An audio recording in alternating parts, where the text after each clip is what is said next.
What happens when a single father accidentally walks in on a billionaire CEO at her most vulnerable moment? The security alarms scream, guards rush in with weapons drawn, and his entire life hangs by a thread. But what she said next, what she did next, changed everything he thought he knew about power, trust, and second chances. This is the story of Ethan Rowe, a man who fixed broken things for a living until the night he accidentally fixed something no one else could reach. Stay with me until the end of this story. Hit that like button and comment with your city so I can see how far this journey travels. Now let me take you back to where it all began. The rain hammered against the glass walls of the Hale Tower like thousands of impatient fingers, each drop demanding entry into the gleaming monument of steel and ambition that pierced the Seattle skyline. 47 stories of polished marble, brushed chrome, and silence, the kind of silence that only existed in places where money whispered instead of shouted. Ethan Rowe stood in the basement mechanical room, his work uniform already dark with sweat despite the October chill that seeped through the concrete walls. His hands, calloused and scarred from years of wrench work and wire stripping, moved with practiced efficiency across the electrical panel before him. He didn't need to see the circuit diagram anymore. After 3 years maintaining this building, he knew its bones better than he knew his own apartment. Panel 7B, check, he muttered to himself, marking off another line on his clipboard. His voice echoed slightly in the fluorescent-lit space, bouncing off industrial water heaters and HVAC units that hummed their mechanical lullaby. Voltage stable, current draw normal. His radio crackled to life, startling him despite years of expecting it. "Rowe, you copy?" Ethan pressed the button on the device, clipped to his belt. "Copy, dispatch. Go ahead." "Got a priority work order just came through. Executive level, 45th floor, room 4507. Climate control malfunction. CEO's assistant says the temperature regulation's gone haywire in one of the private suites." Ethan's eyebrows rose slightly. The executive level. He'd been up there maybe twice in 3 years, both times as part of a larger maintenance crew. Always supervised, always watched. The 45th floor was where the real power lived. Corner offices with views that cost more per square foot than most people's homes. Conference rooms where billion-dollar decisions happened over coffee, served in cups that probably cost more than his weekly paycheck. "Rowe? You there?" "Yeah, copy that. Heading up now." "What's the entry code?" There was a pause, the sound of keyboard clicking. "Says here you'll need temporary access. I'm uploading credentials to your badge now. Should be active in 30 seconds. Badge scan will get you through the elevator and the suite door. Job should be simple. Probably just a thermostat recalibration." "Roger. On my way." Ethan gathered his tools quickly. Multimeter, screwdriver set, diagnostic tablet, flashlight. He moved with the efficiency of someone who'd learned early that wasted motion was wasted time, and wasted time was time he couldn't spend with the only person in the world who mattered. His daughter, Sophie. 7 years old, with her mother's dark curls and a smile that could melt the armor he'd built around himself after his wife left them both 2 years ago. Sophie was with Mrs. Chen right now, their neighbor who watched her after school until Ethan finished his shift. Every minute of overtime was another dollar toward Sophie's stability, another brick in the foundation he was desperately trying to build for her future. The elevator ride to the 45th floor took less than a minute, but Ethan felt the change in pressure, in atmosphere. The basement smelled like machine oil and concrete. The executive level smelled like money, subtle leather, expensive wood polish, and something else he couldn't quite name. Power, maybe. Or the absence of fear. The corridor was empty when he stepped out, his work boots making soft sounds on carpet so thick it felt like walking on clouds. Recessed lighting cast a warm glow that somehow managed to be both inviting and intimidating. Abstract art hung on the walls, the kind Ethan never understood but assumed was important because it existed here. Room 4507 was at the end of the hallway, past offices with frosted glass doors bearing names in elegant script. He'd heard of some of them: Vice President of Global Operations, Chief Financial Officer, Director of Strategic Initiatives, titles that sounded more like military ranks than job descriptions.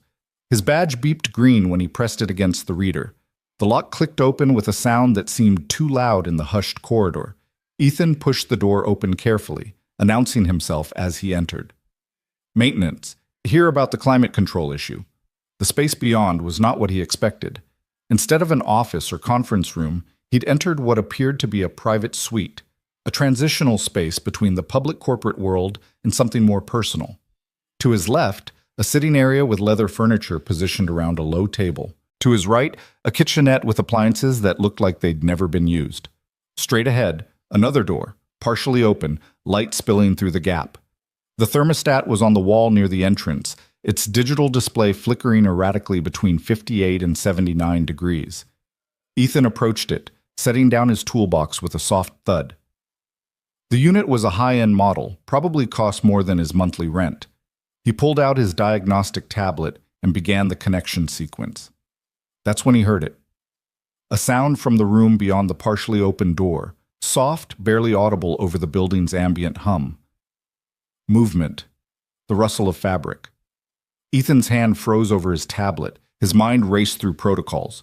The work order hadn't mentioned anyone being present. Executive suites were supposed to be cleared when maintenance was called. That was standard procedure specifically to avoid, "Hello?" he called out, louder this time. "Maintenance is here?" The dispatch said this suite was unoccupied. No response. He should leave. That was the smart thing to do. Radio dispatch. Report the discrepancy. Wait for clarification. He'd been in this job long enough to know that deviation from protocol was how people got fired, especially at a company like Hale Industries where privacy and discretion weren't just valued. They were weaponized. But the temperature reading on the malfunctioning thermostat caught his eye again. 58 degrees. If someone was in there and the heat was malfunctioning in this kind of weather, they could be in trouble. Uncomfortable at best, at risk at worst. Ethan made a decision he would replay in his mind 1,000 times in the days to come. He moved toward the inner door, tool belt clinking softly with each step. "I'm coming in to check the climate control system," he announced clearly. "If someone's in there, please let me know. I don't want to..." He pushed the door open. Time fractured into slow-motion fragments. The room beyond was a private changing area, elegant, minimalist, clearly designed for someone who valued function over ostentation. A full-length mirror dominated one wall. A wardrobe stood open, revealing suits and dresses in muted colors. And in the center of it all, turning toward him with an expression that began as surprise and transformed instantly into something harder, more guarded. A woman. But not just any woman. Ethan's breath caught in his throat as recognition slammed into him like a physical force. Vivian Hale. The Vivian Hale, CEO of Hale Industries, one of the youngest self-made billionaires in the country. The woman whose face appeared in Forbes and Fortune and the Wall Street Journal. The ghost who ran this entire tower from somewhere people like him never went. She stood frozen, one hand holding a blouse she'd clearly been about to put on, the other instinctively crossing over herself in a defensive posture that was both dignified and deeply vulnerable. She was wearing slacks and an undershirt, her usually immaculate appearance caught in a moment of transition. But what struck Ethan most, what would haunt him in the seconds that followed, was not her state of undress, but her eyes. They were wide with shock, yes, but beneath that shock was something else, something ancient and raw. Fear. Not the fear of embarrassment or professional impropriety, but something deeper, something that looked like trauma given shape.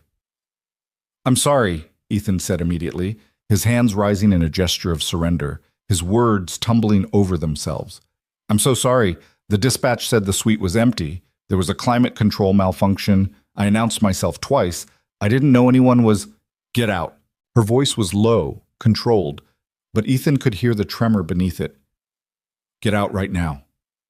"I'm leaving. I'm so sorry. I didn't mean..." Then the world exploded into sound and light.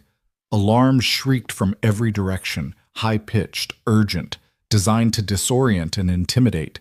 Red emergency lights began strobing in the corridor outside, turning everything into a nightmare of pulsing crimson shadows. Ethan stumbled backward, his tool belt catching on the doorframe, his heart hammering so hard he thought it might crack his ribs.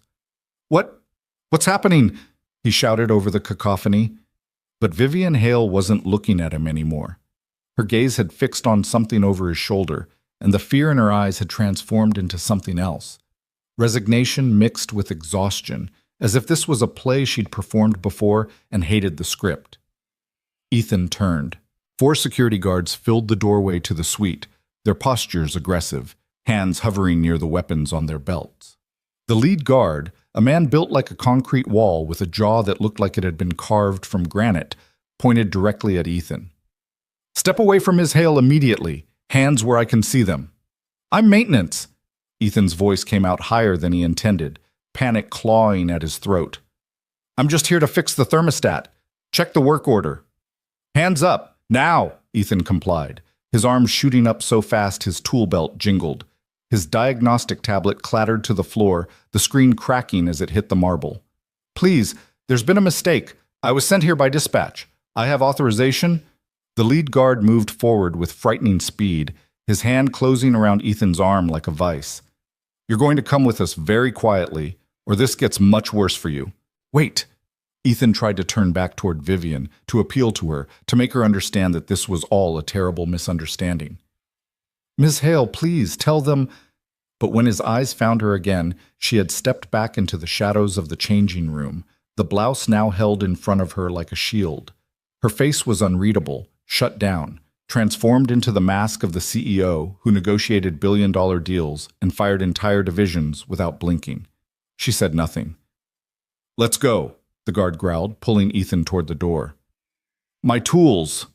Ethan gestured helplessly toward his toolbox, his tablet, the pieces of his livelihood scattered across expensive carpet. "They'll be cataloged as evidence. Move." Evidence. The word hit Ethan like a punch to the gut. Evidence of what? He'd done nothing wrong. He'd followed a work order, announced himself, tried to do his job. How had a simple maintenance call turned into this? The guards marched him down the corridor, one on each side gripping his arms, 2 following behind. The alarm had stopped, but the silence that replaced it was somehow worse, heavy with judgment, with the weight of consequences he couldn't yet see but could feel approaching like a storm. They took him to a security office on the 44th floor, a windowless room with white walls, a metal table, and chairs that looked designed for discomfort. One of the guards pushed him down into a seat while another positioned himself by the door, arms crossed, expression carved from stone. "Stay here. Don't move. Don't touch anything. Someone will be with you shortly to sort this out." "Sort what out?" Ethan's voice cracked. "I didn't do anything wrong. Check the dispatch logs. Check my badge authorization. I was sent there." The door closed, cutting off his words. A lock clicked into place. Ethan sat in the chair, his legs suddenly weak, his hands trembling. He pressed his palms flat against the metal table, trying to ground himself, trying to think. What had just happened? He'd walked in on his boss. No, not his boss. His boss's boss's boss's boss. The woman who owned the building, the company, possibly half the city. He'd seen her in a vulnerable moment, caught her by surprise in a private space. But he hadn't meant to. He'd followed procedure. He'd announced himself. He'd been cleared by dispatch. Hadn't he? Doubt crept in like cold water. Had he heard the dispatch correctly? Had he entered the right suite? 4507, that's what they'd said, wasn't it? Or had he misheard? Had he been so eager to finish the job and get home to Sophie that he'd made a catastrophic mistake? No, his badge had worked. The reader had beeped green. You couldn't enter an unauthorized area with a badge scan. The system didn't work that way. So why were they treating him like a criminal? Time became elastic in that room. Ethan had no watch, no phone. Those were in his locker in the basement. The security guards had taken his radio. He had no way to tell Mrs. Chen he'd be late, no way to call Sophie, no way to explain that Daddy wasn't coming home right on time tonight because something had gone terribly, impossibly wrong. He thought of his daughter's face when she got worried, the way her lower lip would tremble, the way she'd clutch her stuffed elephant, the last gift her mother had given her before walking out of their lives forever. Sophie had abandonment issues, the pediatric psychologist said. She needed stability, consistency, predictability. Ethan provided those things. It was all he could provide. He wasn't rich. He couldn't give her private schools or fancy vacations or a house in the suburbs. But he could give her a father who showed up, who kept his promises, who came home. And now he was locked in a room, under suspicion for something he didn't understand, unable to even tell his daughter he'd be late. The door opened. Ethan's head snapped up, hope flaring briefly before dying when he saw it was just another security officer, this one older, with gray at his temples and the flat, evaluating gaze of someone who'd seen everything and trusted nothing. Ethan Rowe, maintenance technician, 3 years with the company, clean record. The man read from a tablet as he walked in, not bothering to look at Ethan. Says here you're a single father, one dependent, live over in Greenwood. Yes, sir. Ethan's throat was dry. Sir, I need to call my daughter. She's expecting me home, and her babysitter. We're reviewing security footage now, dispatch logs, badge access records. The man finally looked up, his eyes cold. Do you want to tell me your version of what happened up there? My version? Ethan's voice rose despite his efforts to stay calm. There's only one version. I was sent to fix a climate control issue. I scanned my badge, entered the suite, announced myself twice, and proceeded to check the thermostat. I heard a sound from the interior room, called out again, and when I entered to make sure no one needed assistance with the temperature malfunction, I found Ms. Hale. I immediately apologized and was backing out when the alarms went off. That's it. That's what happened. The security officer studied him for a long moment. The suite was supposed to be empty. That's what I thought too. That's why I entered. Ms. Hale has specific protocols around her privacy and security. Very specific protocols. Those protocols were violated tonight. I didn't violate anything. I followed a work order, checked with dispatch. They'll confirm everything I'm saying. The man made a note on his tablet, his stylus scratching against the screen. The climate control system in Suite 4507 is functioning perfectly. There was no malfunction. Ethan felt the floor drop out from under him. What? That's impossible. The thermostat was flickering between temperatures. I saw it with my own eyes. According to our diagnostics, the system has been operating within normal parameters all evening. There was no work order for that location. But dispatch told me... Ethan stopped, his mind racing. Check the radio logs. The conversation is recorded. It has to be. We are checking everything, Mr. Rowe. Trust me on that. The security officer leaned forward, placing both hands on the table. Here's what concerns me. A maintenance worker with building access, who knows the security systems, who knows the executive floor layout, claims he was sent on a work order that doesn't exist, to a suite that should have been empty, but happened to contain our CEO in a vulnerable moment. What would you think if you were in my position? The implication hit Ethan like a slap. You think I planned this? You think I deliberately went up there to... He couldn't even finish the sentence. The accusation was so absurd, so vile. Why would I do that? For what possible reason? Money, usually. Blackmail, corporate espionage. There are people who would pay quite a lot for information about Vivian Hale, for photographs, for leverage. I don't have any photographs. Check my pockets, check everything. I would never... Ethan's voice broke. He could hear how desperate he sounded, how guilty desperation could appear to someone looking for confirmation of their suspicions. Please. I have a little girl. I have a life. I came to work today just like every other day. I did my job. I don't know why this happened, but I swear to you, I didn't plan anything. The security officer's expression didn't change. Wait here. He left. The door locked again. Ethan put his head in his hands, his breath coming in short gasps. This couldn't be happening. This was the kind of thing that happened to other people. People who made bad choices or lived reckless lives. Not to him. He was careful. He followed rules. He stayed invisible specifically to avoid situations like this. But invisibility offered no protection when you accidentally stumbled into the wrong room at the wrong time. Minutes or hours later, Ethan had lost all sense of time. The door opened again. He looked up, expecting the security officer.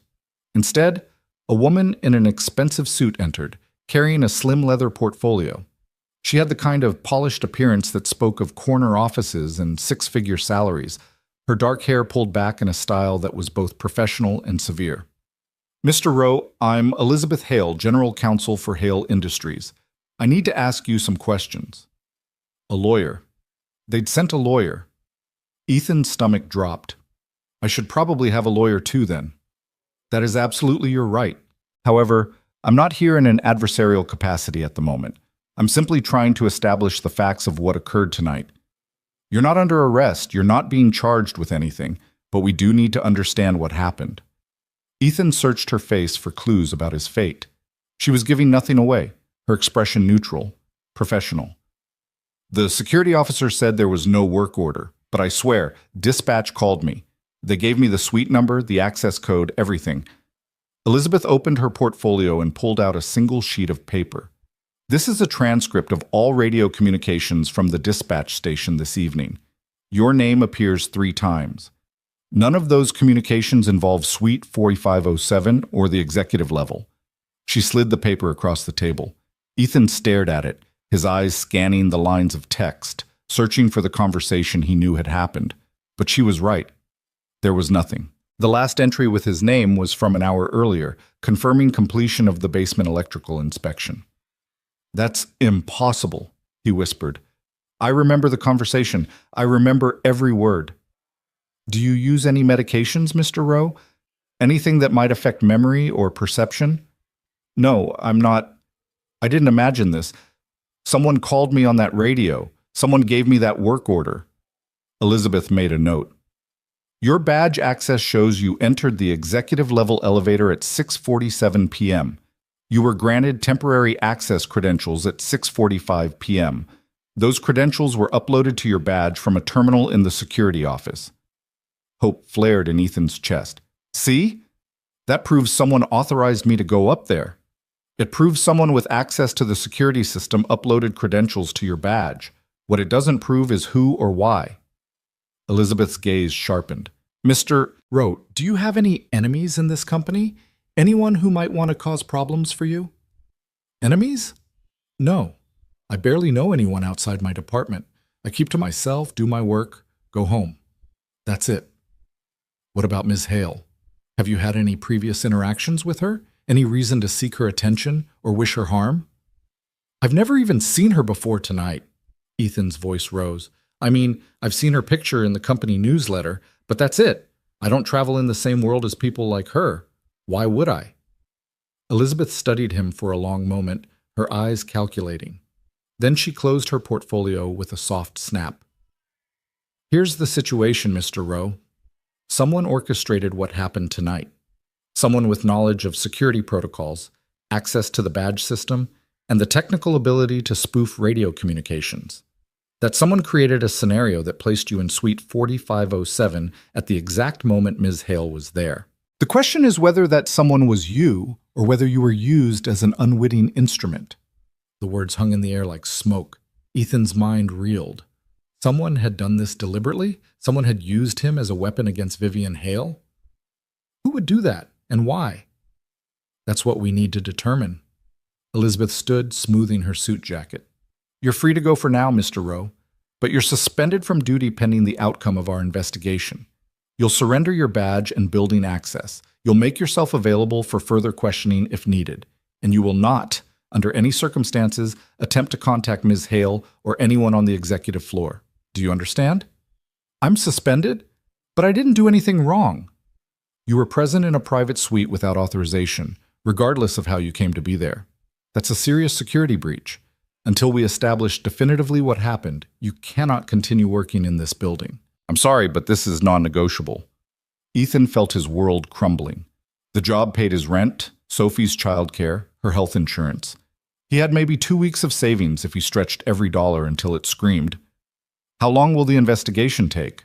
As long as necessary. Could be days. Could be longer.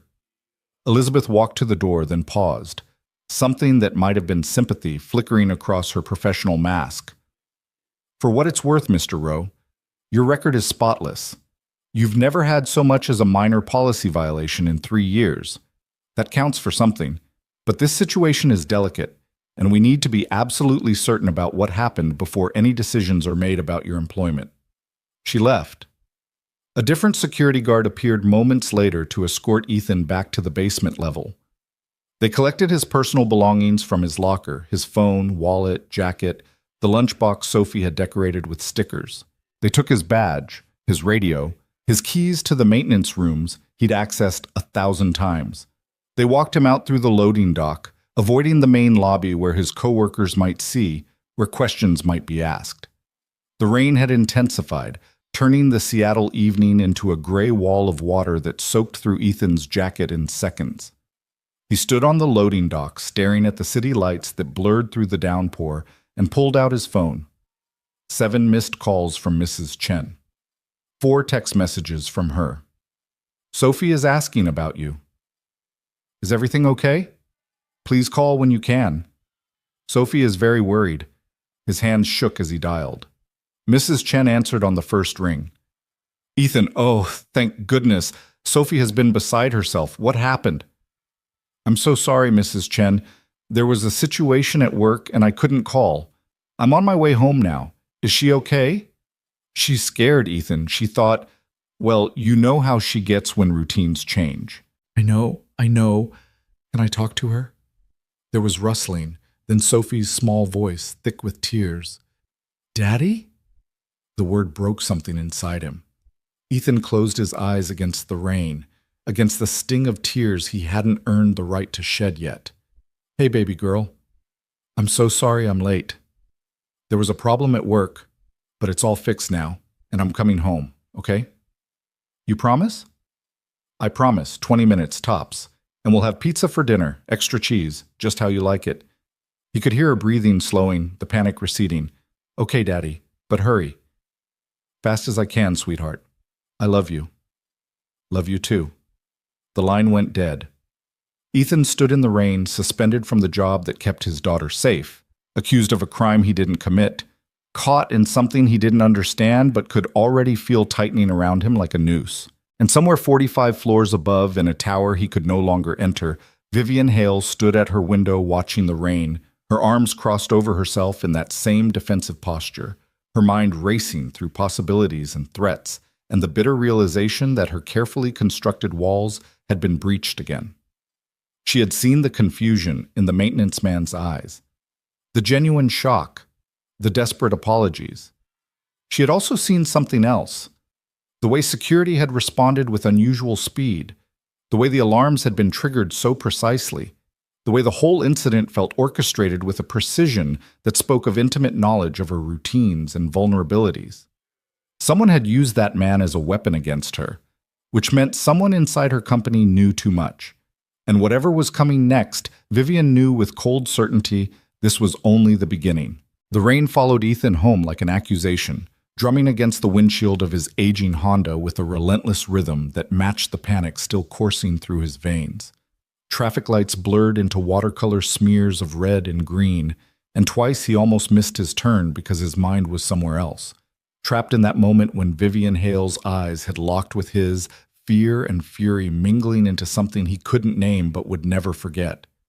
Sophie was waiting at the window when he pulled up to their apartment building, her small face pressed against the glass, breath fogging the pain.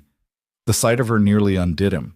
He'd promised her stability, promised her a life where she never had to worry about whether Daddy would come home. And here he was, suspended, investigated, possibly about to lose everything they'd fought so hard to build. Mrs. Chen met him at the door, her weathered face creased with concern. She was in her 70s, a widow who'd lived in the building longer than Ethan had been alive, and she'd been a lifeline since his wife left. She cried for an hour, Mrs. Chen said quietly, so Sophie wouldn't hear. I'm not judging Ethan, but she needs to know she can count on you. I know. The words came out rough. Thank you for staying with her. I'll get your payment tomorrow. Don't worry about that now, just take care of your girl. Sophie launched herself at him the moment he entered the apartment, her arms wrapping around his waist with desperate strength. You're late. You're never late. Ethan knelt down, pulling her close, breathing in the strawberry scent of her shampoo. I know, baby. I'm so sorry. Something unexpected happened at work, but everything's okay now. You promise? Her voice was muffled against his shoulder. He held her tighter, this small person who trusted him completely, who believed his promises even when the world was busy proving they could shatter like glass. I promise. That night, after pizza that tasted like cardboard in his mouth and a bedtime story he read on autopilot, Ethan sat in the dark living room and stared at his phone. He'd received one email from Hale Industries HR confirming his suspension and outlining the conditions, No contact with company personnel. No discussion of the incident with media or third parties. Continued violation of these terms would result in immediate termination and possible legal action. Legal action. The words made his hands shake. He opened his banking app and did math he already knew the answer to. Rent was due in 12 days. Sophie's childcare payment was due in 6. He had enough for one. Maybe both if he didn't eat and nothing else went wrong. But if the investigation dragged on for weeks, if they decided to fire him without cause, if his name got dragged through whatever corporate scandal was unfolding, Ethan closed his eyes and forced himself to breathe. He'd been through worse. When Maria left, when she'd packed her bags and walked out with barely a goodbye to their 5-year-old daughter, he'd thought the world was ending, but he'd survive that. He'd figure this out too. He had to. Sophie was counting on him. 47 floors above the city, in an office that still smelled faintly of the jasmine tea she'd been drinking when everything went wrong, Vivian Hale sat at her desk and watched security footage for the 7th time. The timestamp read 6:47 p.m.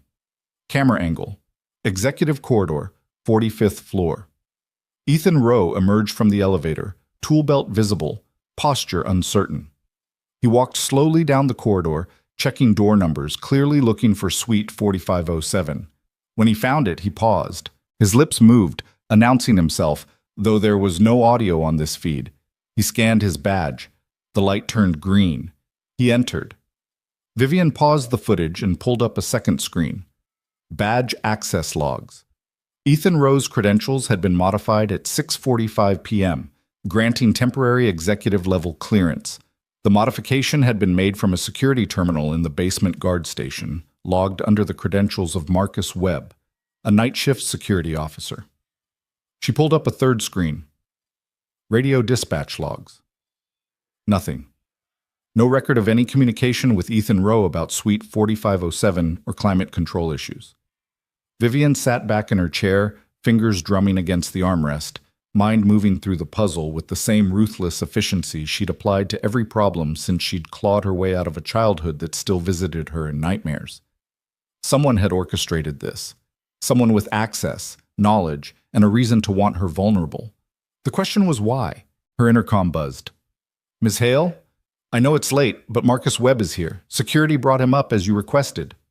Vivian pressed the button. "Send him in." The security guard who entered looked more confused than worried, his expression that of a man who'd been pulled from his dinner break without explanation.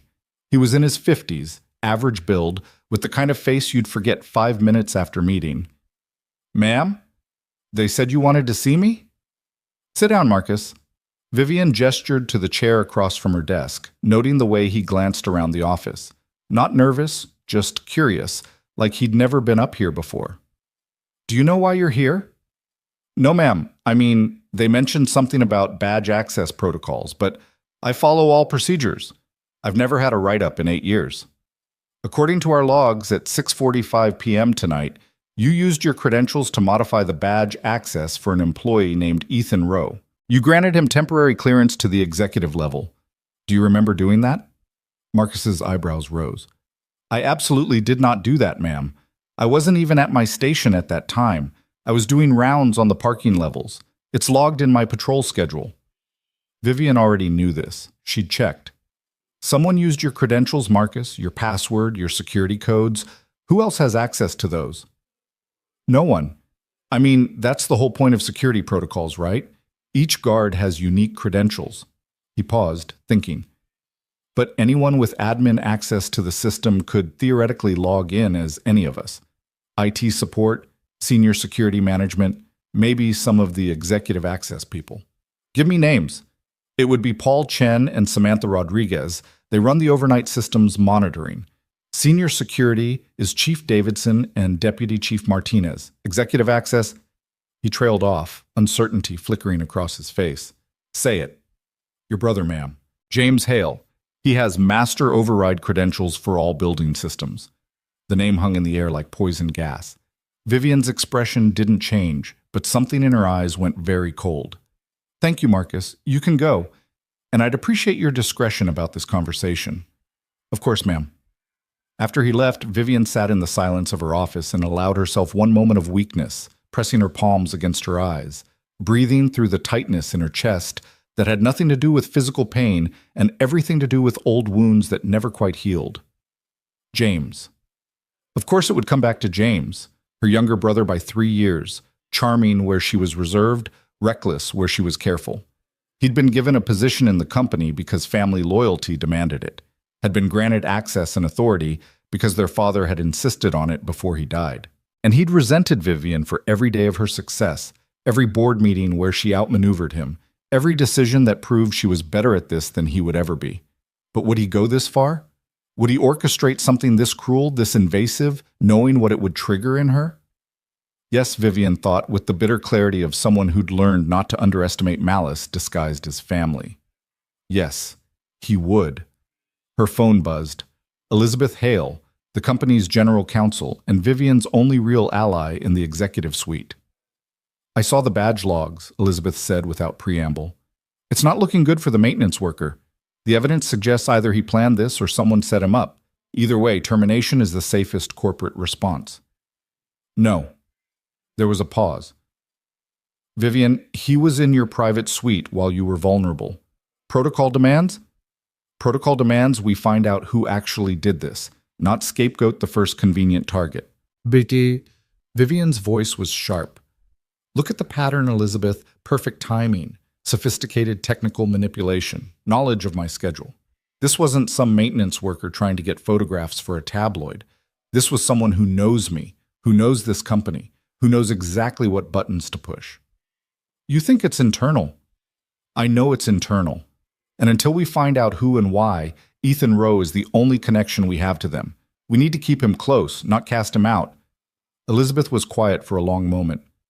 You want to pull him closer? Vivian, that's risky. If he is involved, he's not. I saw his face. That was genuine shock, genuine fear. Someone used him. Vivian stood and walked to the window, looking out at the rain-soaked city below. Bring him back. Assign him directly to the executive floor. I want him where I can watch him, where whoever did this can see we're not following their script. The board will have questions. The board doesn't run this company. I do. Vivian's tone left no room for argument. Make it happen, Elizabeth, and do it quietly. 3 days passed in a kind of suspended agony for Ethan. He took Sophie to school, picked her up, made meals, read stories, and pretended everything was normal while his phone stayed silent and his savings account dwindled. He'd started looking at job postings, though the thought of starting over somewhere else, of rebuilding from zero again, made him feel physically ill. On the 4th morning, his phone finally rang. Unknown number. Mr. Rowe? This is Elizabeth Hale from Hale Industries. We need to meet. Ethan's heart hammered against his ribs. Am I being fired? No, it's more complicated than that. Can you come to the office this afternoon, 2 o'clock? Use the visitor entrance and ask for me specifically. I don't understand. You suspended me pending investigation. Has something changed? Everything has changed, Mr. Rowe. We'll explain when you get here. She hung up before he could ask anything else. Ethan called Mrs. Chen, arranged for her to pick Sophie up from school, and spent 2 hours pacing his apartment trying to imagine what everything has changed could possibly mean. Had they found who set him up? Had they discovered proof he was innocent? Or was this some corporate HR trick, a way to get him to resign quietly without filing wrongful termination claims? The Hale Tower looked different in daylight, less intimidating, just another building in a city full of them. But Ethan's hands still shook as he signed in at the visitor desk, accepted the temporary badge, and rode the elevator up to the 23rd floor, where Elizabeth Hale's office occupied a corner suite with views that probably cost more than his annual salary. She was waiting for him, professional and unreadable in a navy suit that looked like it had been tailored specifically for her. Mr. Rowe, thank you for coming. Please, sit.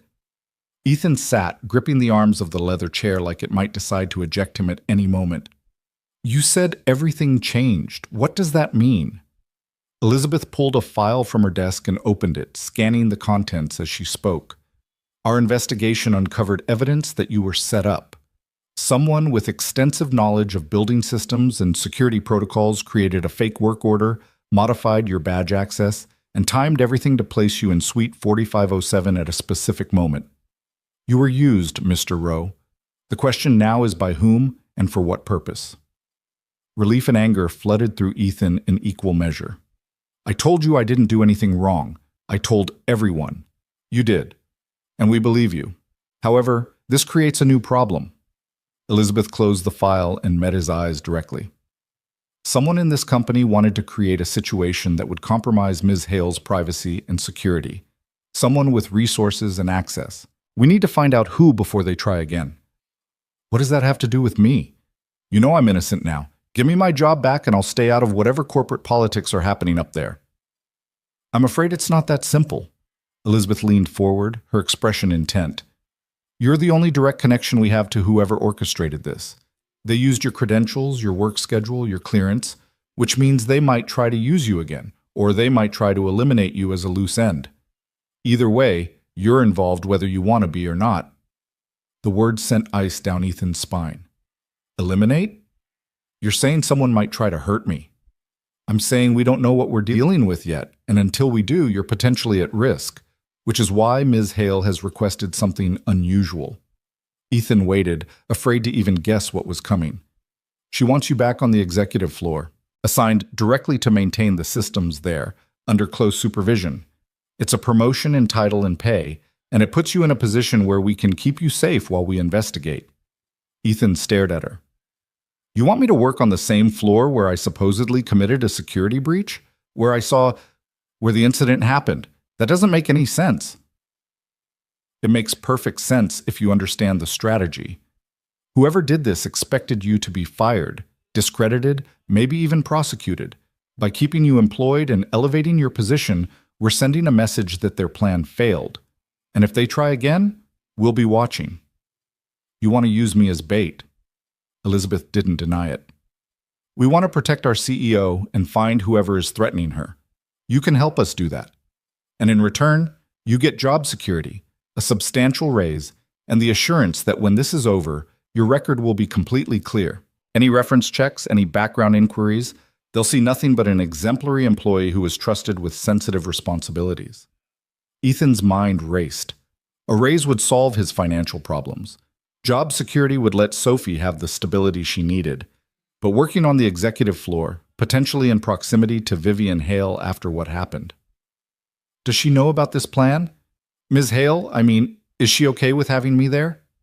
It was her idea, Mr. Rowe. She specifically requested you. That information hit Ethan harder than anything else. Vivian Hale, the woman he'd seen in her most vulnerable moment, the woman whose fear he'd witnessed, wanted him close. Either she truly believed he was innocent, or this was an elaborate trap he was too desperate to see through. I have a daughter, Ethan said slowly. She's 7. Her mother left us, and she has anxiety about people disappearing. If this puts me in danger, if something happens to me because I'm caught up in some corporate power struggle, we will do everything possible to ensure your safety. That's not an empty promise, Mr. Rowe. Ms. Hale takes this very seriously. Ethan thought of his dwindling bank account, the rent notice that would come in 8 days, Sophie's face when he'd promised her everything would be okay. He thought of the alternative, rejecting this offer and trying to find work somewhere else with a suspension on his record, even if they claimed it would be cleared later. What exactly would I be doing? On the executive floor. Standard maintenance work, but with exclusive access to the executive suite systems. Climate control, electrical, security integration monitoring. You'd report directly to building operations, but you'd also be logging any anomalies, any unusual access requests, anything that seems out of place. And you'd be attending regular briefings with security. When would this start? Tomorrow, if you accept. Your salary would increase by 40% with immediate effect. And Mr. Rowe? Elizabeth's expression softened slightly. For what it's worth, I've seen the footage from that night. I know you announced yourself, followed procedure, tried to do the right thing. You got caught in something that wasn't your fault. This is a chance to help make it right. Ethan closed his eyes and saw Sophie's face, heard her asking him to promise he'd come home. 40% more salary could change their lives. Could mean a bigger apartment, better childcare, maybe even saving for her future instead of just surviving day to day. I'll do it, he said finally. But I have conditions. I need to be able to leave exactly at 6 p.m. unless there's an absolute emergency. My daughter depends on that routine. And I want everything documented, every order I'm given, every task I complete. If this goes wrong, I need proof I was following instructions. That's more than fair. We'll put it all in writing. Elizabeth stood, extending her hand. Welcome back, Mr. Rowe. Report to the executive floor reception at 8 a.m. tomorrow. Someone will be there to orient you. The handshake felt like sealing a deal with implications he couldn't fully understand yet. But Ethan shook anyway because sometimes the only way forward was through, even when you couldn't see where the path led. That evening, he told Sophie they were celebrating. He took her to the pizza place with the arcade games she loved, let her play until her quarters ran out, and watched her laugh without shadows in her eyes. When she asked why they were celebrating, he said his job had gotten better, which was technically true, even if it wasn't anywhere close to the full truth. Does this mean we can get a puppy? She asked hopefully. Not yet, baby, but maybe someday soon. She accepted this with the resilience of a child who'd learned to take what she could get. I'm glad you're not sad anymore, Daddy. You were sad before. Ethan pulled her close, breathing in her strawberry shampoo, feeling the weight of everything he was trying to protect. I'm okay, sweetheart. Everything's going to be okay. The next morning, Ethan arrived at the executive floor reception exactly at 8 a.m., badge scanning him through with a quiet beep that somehow sounded different than before, more permanent, more consequential. The receptionist, a woman in her 30s with kind eyes and perfectly styled hair, smiled at him. You must be Ethan Rowe. I'm Amanda Pierce. I'll be your primary contact for scheduling and coordination. She handed him a tablet and a new badge. This has your updated credentials and access permissions. You'll have clearance for all executive floor maintenance areas, including the private suites, but with the following conditions. You must announce yourself at every entry, you must log every access in this tablet, and you must never enter any space where the privacy indicator is active. Understood? Understood. Your workstation is down the hall, third door on the left. It's a small office, but it has everything you'll need: tools, diagnostic equipment, direct access to the building management system. Chief Davidson from security wants to brief you at 9, and she paused, something flickering across her professional mask. Ms. Hale requested that you stop by her office at 10. Don't be late. Ethan's stomach dropped. She wants to see me? Apparently. I don't ask questions above my pay grade, and I'd suggest you follow that policy too. Amanda's smile was sympathetic. Look, I don't know what happened last week, but the gossip mill has been working overtime. My advice? Do your job, stay professional, and don't give anyone ammunition. The executive floor can be complicated. Complicated how? But Amanda was already turning to answer a ringing phone, the conversation clearly over. Ethan found his new office, a space barely larger than a closet, but with a window, which was more than he'd had in the basement, and spent an hour familiarizing himself with the systems. Everything was more sophisticated up here, more integrated. The building management software gave him access to real-time data on every system in the executive suites, temperature controls, lighting, security integration points. It was fascinating in a way that made him forget, temporarily, the strangeness of his situation. Chief Davidson arrived at exactly 9, a stern man in his 60s who looked like he'd spent his career not trusting anyone and wasn't about to start now. Rowe, glad you're back. Here's what you need to know. Someone used our systems against us, which means someone knows too much about how things work around here. Your job is to be our eyes and ears. You see anything unusual, anyone accessing systems they shouldn't, any modifications to code, any requests that don't make sense, you report it directly to me. Not your supervisor, not building operations. Me. Clear? Clear. You'll get a security briefing packet with details on what to watch for. Read it. Memorize it. This isn't paranoia, Rowe. Someone came after Ms. Hale, and they did it smart. We need to be smarter. Davidson fixed him with a hard stare. And between you and me, you got a raw deal last week, but you're getting a chance to help fix it. Don't waste it. After Davidson left, Ethan spent the next 45 minutes trying not to think about the 10 o'clock meeting. He organized tools he didn't need to organize, ran diagnostics on systems that didn't need diagnosing, and checked his phone 3 times to make sure Sophie's school hadn't called. At 9:55, he couldn't put it off any longer. He walked down the corridor to the corner office, his footsteps silent on the expensive carpet, and stopped at the frosted glass door with her name etched in elegant script. He knocked. Once. Twice. "Come in." Ethan opened the door and stepped into Vivian Hale's world. The office was smaller than he'd expected, more functional than ostentatious. Floor-to-ceiling windows showed the city sprawling below, but the furniture was understated. A desk, chairs, shelving filled with books that looked actually read rather than decorative. And behind the desk, watching him with an expression he couldn't quite read, was Vivian Hale herself. She looked different than she had that night. More composed, obviously, but also somehow younger. Her dark hair was pulled back. She wore a simple gray suit, and her eyes, those eyes that had held such raw fear, were calm now, assessing. "Mr. Rowe, please sit down." Ethan sat, his hands gripping his knees, unsure of proper protocol. "Did you apologize again? Did you wait for her to speak? Did you pretend nothing had happened?" Vivian made the decision for him. "I want to address what happened last week directly, because pretending it didn't happen would be insulting to both of us. You walked into a situation that never should have occurred. You saw me in a vulnerable moment, and then you were treated like a criminal for something you didn't do. I'm sorry." Of all the things Ethan had expected, an apology wasn't on the list. "Ma'am, you don't need to—" "I do, because what happened to you was wrong, and it was wrong because of choices I've made about privacy and security that created the conditions for this manipulation." She leaned forward slightly. "Someone used your credentials and your innocent intentions to get to me. That person is still out there, still a threat.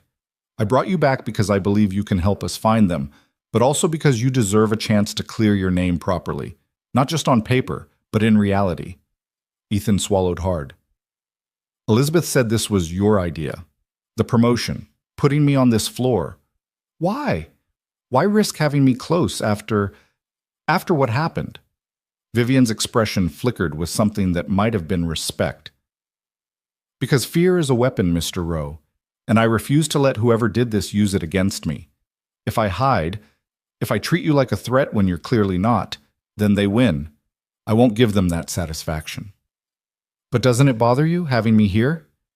She was quiet for a moment, and Ethan saw the real answer behind her controlled facade. Yes, it bothered her. Yes, it took effort. But she was choosing to do it anyway. "What bothers me is that someone in my company betrayed me," Vivian said finally. "What bothers me is that someone used an innocent man as a weapon. What bothers me is that I've built walls so high around myself that I can't tell the difference between protection and prison anymore." She met his eyes directly.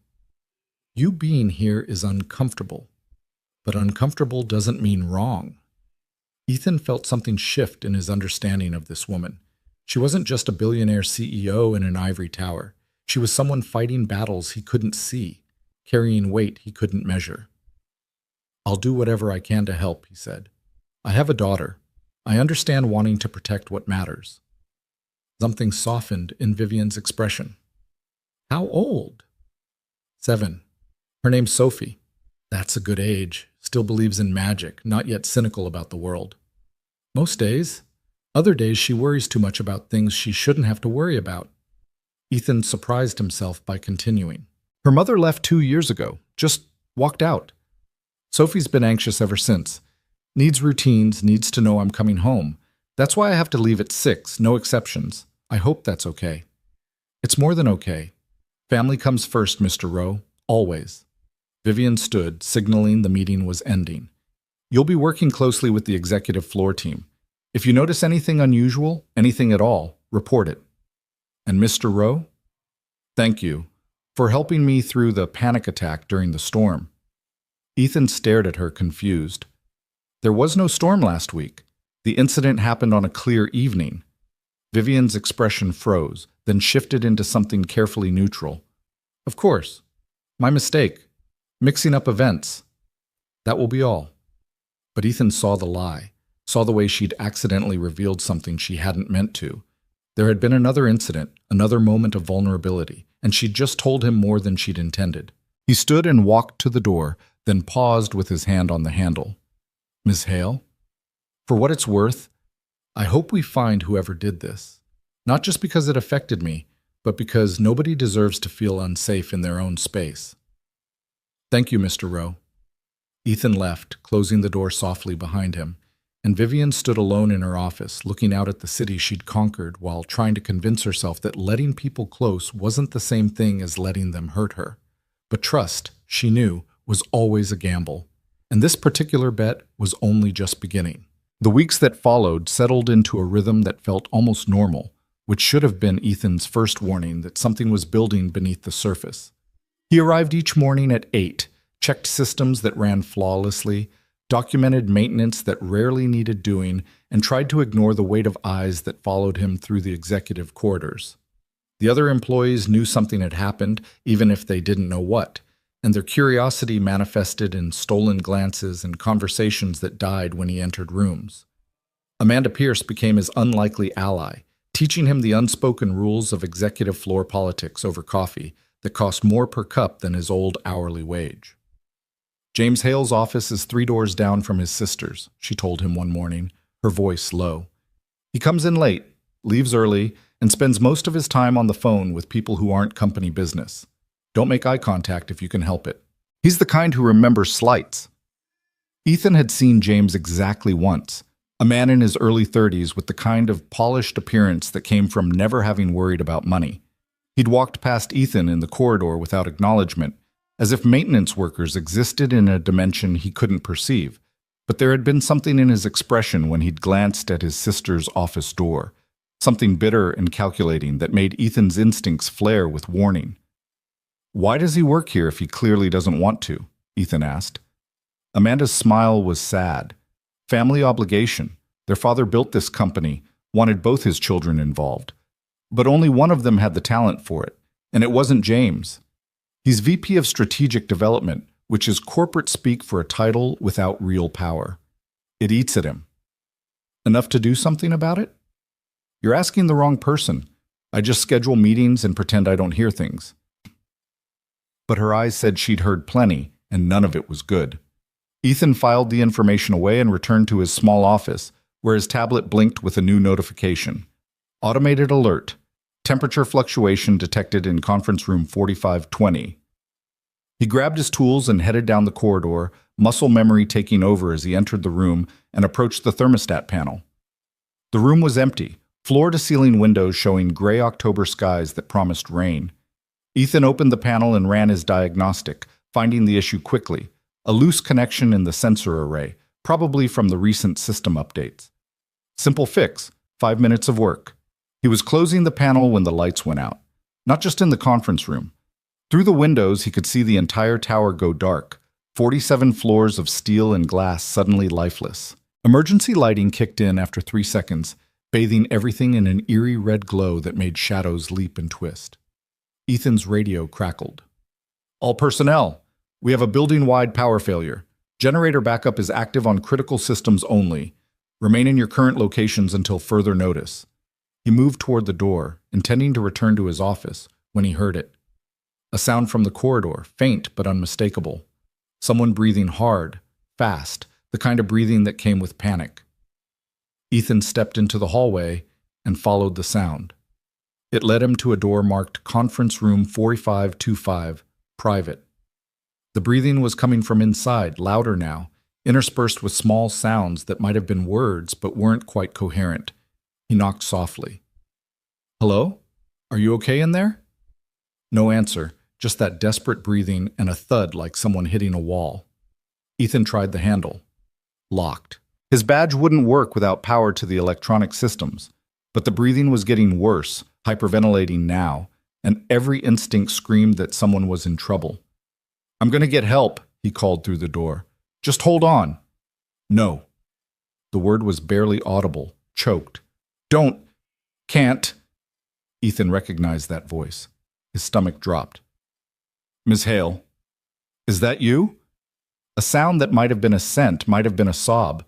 Ethan pressed his ear against the door and heard her sliding down the wall, heard the edge of true panic in her breathing. She was trapped in there, and the darkness had triggered something in her that was beyond reason. He looked around desperately. The emergency lighting provided visibility but no power to the locks. His mind raced through options. Find security, but that could take 10 minutes in the chaos of a building-wide power failure. Call for help on his radio, but that would bring an audience to something Vivian clearly wanted private. Break the door, but that was mahogany that cost more than his car. Or use the maintenance override. Every conference room had a manual release on the inside, but there was also an external emergency access panel hidden in the corridor wall panels. It was against protocol to use it without authorization, could get him fired if this went wrong. But that breathing through the door was getting worse, and Ethan couldn't just stand there and do nothing. He found the panel 3 feet from the door, pried it open with his multi-tool, and triggered the manual release. The lock clicked open with a sound like a gunshot in the quiet corridor. Ethan pushed the door open slowly, calling out as he entered. "Miss Hale, it's Ethan Rowe from maintenance. I'm coming in to help. Just me? Nobody else." The conference room was larger than the others, clearly meant for important meetings. And in the corner, illuminated by the red emergency lights, Vivian Hale sat with her back against the wall, knees pulled to her chest, hands pressed over her ears, eyes squeezed shut. She looked nothing like the composed CEO he'd spoken with weeks ago. She looked terrified, lost in something that existed only in her mind but was no less real for that. Ethan crouched several feet away, keeping his distance, keeping his voice low and steady. "Ms. Hale, my name is Ethan. I'm here to help. You're safe. The power went out, that's all. Just a technical failure. Emergency crews are working on it right now." No response. Her breathing was ragged, her whole body shaking. "I have a daughter named Sophie," Ethan continued, using the same voice he used when Sophie woke from nightmares. "She's 7 years old and she gets scared sometimes too. When she does, I tell her to focus on 5 things she can see, 4 things she can touch, 3 things she can hear. It helps her brain remember where she really is. Would you like to try that?" Vivian's eyes opened slightly, unfocused, but some awareness flickered there. "5 things you can see," Ethan said gently. "Take your time, there's no rush. What can you see right now?" Her voice came out rough, broken. Red lights." "Good, that's 1. What else?" The table. Conference table." "Perfect, that's 2. 3 more. You're doing great." Slowly, painfully, Vivian worked through the list. The chairs, the windows, Ethan himself sitting across from her like he had all the time in the world. By the time she reached the touching exercise, the wall behind her, the fabric of her jacket, the cold floor, her breathing had started to even out. 3 things you can hear," Ethan prompted. "Your voice." She paused, listening. "The building. The wind outside." Another pause. "My own heartbeat." "That's 4. You get bonus points." Ethan's lips quirked into a small smile. "How are you feeling now?" Vivian was quiet for a long moment, her eyes closed again, but this time in concentration rather than panic. "Embarrassed, angry at myself, grateful you're here, confused about why you're here. Power failure trapped you in a locked room. I heard you from the corridor and used the emergency override to get the door open. Probably broke about 6 protocols doing it, but I figured your safety was more important than my job security. You keep making that choice." Vivian's voice was steadier now, though she hadn't moved from her position against the wall. "Helping me at your own risk. Not really a choice when someone needs help. It's just what you do. Most people don't." She finally looked at him directly, and Ethan saw exhaustion in her eyes that went beyond this incident. Most people see weakness and exploit it, or they see it and turn away because it makes them uncomfortable. I'm not most people. I'm just a guy who fixes broken things. And right now, the thing that's broken is the power grid. So if you're feeling steadier, I should probably go see what I can do about that. Wait! Vivian pushed herself to her feet, using the wall for support, and Ethan stood too, ready to catch her if she faltered. But she steadied herself, brushing invisible dust from her suit in a gesture that was pure habit. You can't tell anyone about this, about what you saw. I wasn't planning to. I'm serious, Ethan. If word gets out that I have panic attacks, that I'm vulnerable like this, the board will use it against me. My brother will use it against me. I've worked too hard to let this ruin everything. Then it stays between us. I swear. Ethan met her eyes. But Ms. Hale, Having panic attacks doesn't make you weak. It makes you human, and there's no shame in being human. Something in her expression cracked, just slightly, before she rebuilt the walls. You should go. Check the power systems. I'll be fine. Ethan wanted to argue, wanted to make sure she was really okay, but he recognized dismissal when he heard it. He moved toward the door, then paused. The grounding exercise I used, it really does help Sophie when she's scared. If this happens again when I'm not around, maybe try it. 5 things you can see, 4 you can touch, 3 you can hear, 2 you can smell, 1 you can taste. It reminds your brain where you really are instead of where the fear tells you you are. Thank you, Vivian said quietly. And Ethan, thank you for not making this harder than it had to be. He left her there, closing the door softly behind him, and made his way through the red-lit corridors toward the building operations center. His mind was already compartmentalizing what had happened, filing it away under things we don't talk about, right next to every other private moment he'd witnessed in 3 years of maintenance work.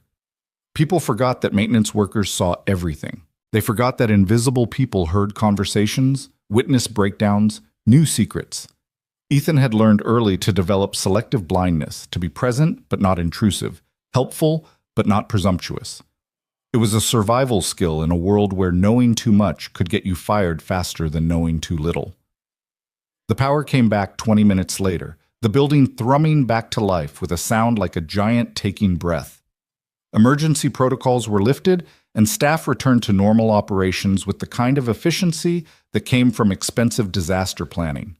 Ethan returned to his office and logged the incident, power failure, duration, emergency override used on conference room 4525 due to personnel safety concerns. He didn't mention who the personnel was. He didn't mention what he'd seen, just the facts, clinical and dry. His radio buzzed. Roe, Chief Davidson wants to see you. His office, now. Ethan's stomach tightened. Had someone seen him enter that conference room? Had Vivian changed her mind about keeping this quiet? He made his way to Davidson's office, each step feeling heavier than the last. Davidson was waiting with another man Ethan didn't recognize, mid-40s, expensive suit, the kind of sharp eyes that missed nothing. Ro, this is Daniel Park from our cybersecurity division. He has some questions about the power failure. Cybersecurity? Ethan's confusion was genuine. It was a power failure. What does that have to do with digital security? Park leaned against Davidson's desk, his posture casual but his attention laser-focused. Because the failure wasn't random. Someone hacked into our building management system and triggered a controlled shutdown. Very sophisticated, very targeted. They disabled backup systems, overrode safety protocols, and created a situation where certain areas of the building would be isolated and vulnerable. The implications hit Ethan like cold water. You think this was another attack? We know it was another attack, Davidson said grimly. And just like last time, it involved manipulation of systems you have access to, which means either you're the unluckiest employee in company history, or someone's very interested in making you look guilty. Or I am guilty, Ethan said flatly. That's what you're thinking, isn't it? Park shook his head. Actually, no. Your login credentials weren't used anywhere near the hack. The attack came from an external connection that piggybacked on our vendor maintenance portal. Clever, hard to trace, and way beyond the skill level of a building maintenance technician. No offense? None taken. So why am I here? Because you used an emergency override to access conference room 4525 during the blackout, Davidson said. That room wasn't on any work order. You weren't supposed to be there, which means either you stumbled onto something or you were led there. Either way, we need to know what you saw. Ethan chose his words carefully. I heard someone in distress. I used the override to check if they needed help. When I confirmed they were okay, I left and went to help with the power restoration. That's it. Who was in the room? I didn't ask for identification. I just made sure they were safe and left. Park and Davidson exchanged glances. You're protecting someone, Park said. Look, I get it, but if this attack was designed to trap someone specific in that room, we need to know who and why. Then ask them directly. I'm maintenance, not security. I fixed what I could fix and moved on. Davidson's jaw tightened. Ro, this is serious. Someone is actively targeting this company and possibly specific individuals. If you know something, I know that someone needed help and I helped them. That's all I'm going to say without a lawyer present or a direct order from someone with the authority to give me one. The room fell silent. Ethan could see Davidson calculating whether to push harder, whether to make this an official interrogation instead of a voluntary interview. Finally, the security chief sighed. Fine, but you're now officially a person of interest in an ongoing security investigation. That means your access logs will be monitored, your communications reviewed, your movements tracked. If whoever's doing this tries to use you again, we'll know. And Roe, next time someone asks you a direct question about a security incident, I'd suggest you answer it. Loyalty is admirable. Obstruction is grounds for termination. Understood, sir. Ethan left the office feeling like he'd just walked through a minefield blindfolded. He'd kept Vivian's secret, but at what cost? If they were monitoring him now, watching his every move, how long before they noticed interactions between him and Vivian that couldn't be explained by maintenance work alone? The answer came sooner than he expected. That evening, as Ethan was preparing to leave at exactly 6 p.m., his tablet pinged with a message. Private communication from V. Hale. Meeting requested, 6:15 p.m., my office, 20 minutes maximum. I know your schedule. This is important. Ethan stared at the screen, weighing options. He'd promised Sophie consistency, promised to always be home by 6:30. But Vivian wouldn't ask if it wasn't urgent, and 20 minutes still gave him a buffer. He called Mrs. Chen. I'm going to be about 30 minutes late tonight. Work emergency. Can Sophie stay with you a little longer? Of course, Ethan, but try not to make it a habit. She worries. I know. I'll hurry. At 6:15, Ethan knocked on Vivian's office door. She opened it herself, which surprised him. No assistant, no buffer, just her. Come in quickly. The office was darker than usual, the city lights outside providing most of the illumination. Vivian moved to her desk but didn't sit, her posture tense. They questioned you about the power failure. They questioned me about the emergency override. I didn't tell them anything. I know. Davidson called me after, furious that you wouldn't cooperate. I had to intervene. Vivian turned to face him. Ethan, you need to stop protecting me. If they think you're obstructing their investigation, then they think I'm obstructing. But I'm not going to throw you to the wolves just because they're frustrated. Ethan kept his voice calm. You asked me to report unusual things. Someone hacking the building management system to cause a targeted blackout seems pretty unusual. Did they tell you that conference room was specifically isolated? Vivian's expression confirmed she knew. They think someone wanted to trap me in there. Make me vulnerable again, like the first incident. Maybe take pictures this time, or worse. But they failed because I opened the door. Ethan felt the pieces clicking together. Whoever did this didn't account for someone actually helping you. They expected you to be alone and panicking until power was restored and they could execute whatever they had planned. Which means they know about my panic attacks. They know about my triggers. Vivian's voice was tight with anger and fear. The list of people with that knowledge is very, very short. Family, Ethan said quietly. Amanda mentioned your brother, said he resents you. James is ambitious and bitter, but I don't know if he's capable of this. He'd have to hire help, coordinate the technical aspects. And what would be the end game? Embarrass me? Force me out? Vivian shook her head. It doesn't track. There's something else happening here, something I'm not seeing. Then we need to draw them out, make them make a mistake. Ethan surprised himself with the we, with the assumption that he had any right to be part of this strategy. But Vivian didn't correct him. I've been thinking the same thing, but it's risky. If we make the wrong move, if we tip them off that we know this is targeted, they'll either back off or escalate. And based on what I've seen, backing off doesn't seem like their style. Ethan glanced at his watch. 6:22, 8 minutes left. What if we make it look like you're vulnerable again? Create an opportunity that seems perfect, but is actually a trap? Using me as bait, Vivian's smile was grim. Elizabeth suggested the same thing. But the board would never approve it. Too risky, too much potential liability. Then don't tell them. Tell them you're implementing new security protocols or something. But set up a situation where whoever's doing this thinks they have another chance. This time, we'll be ready. Vivian studied him for a long moment. Why are you doing this? You could just do your job, collect your paycheck, Stay out of the corporate drama. Why put yourself in the middle of something that could destroy your career? Ethan thought of Sophie, of the way she'd looked when she asked if he was sad, of all the promises he'd made to protect her from a world that kept trying to prove promises were just words people said before they let you down. Because somebody has to. Because I saw what those panic attacks do to you, and nobody deserves to be hunted like that.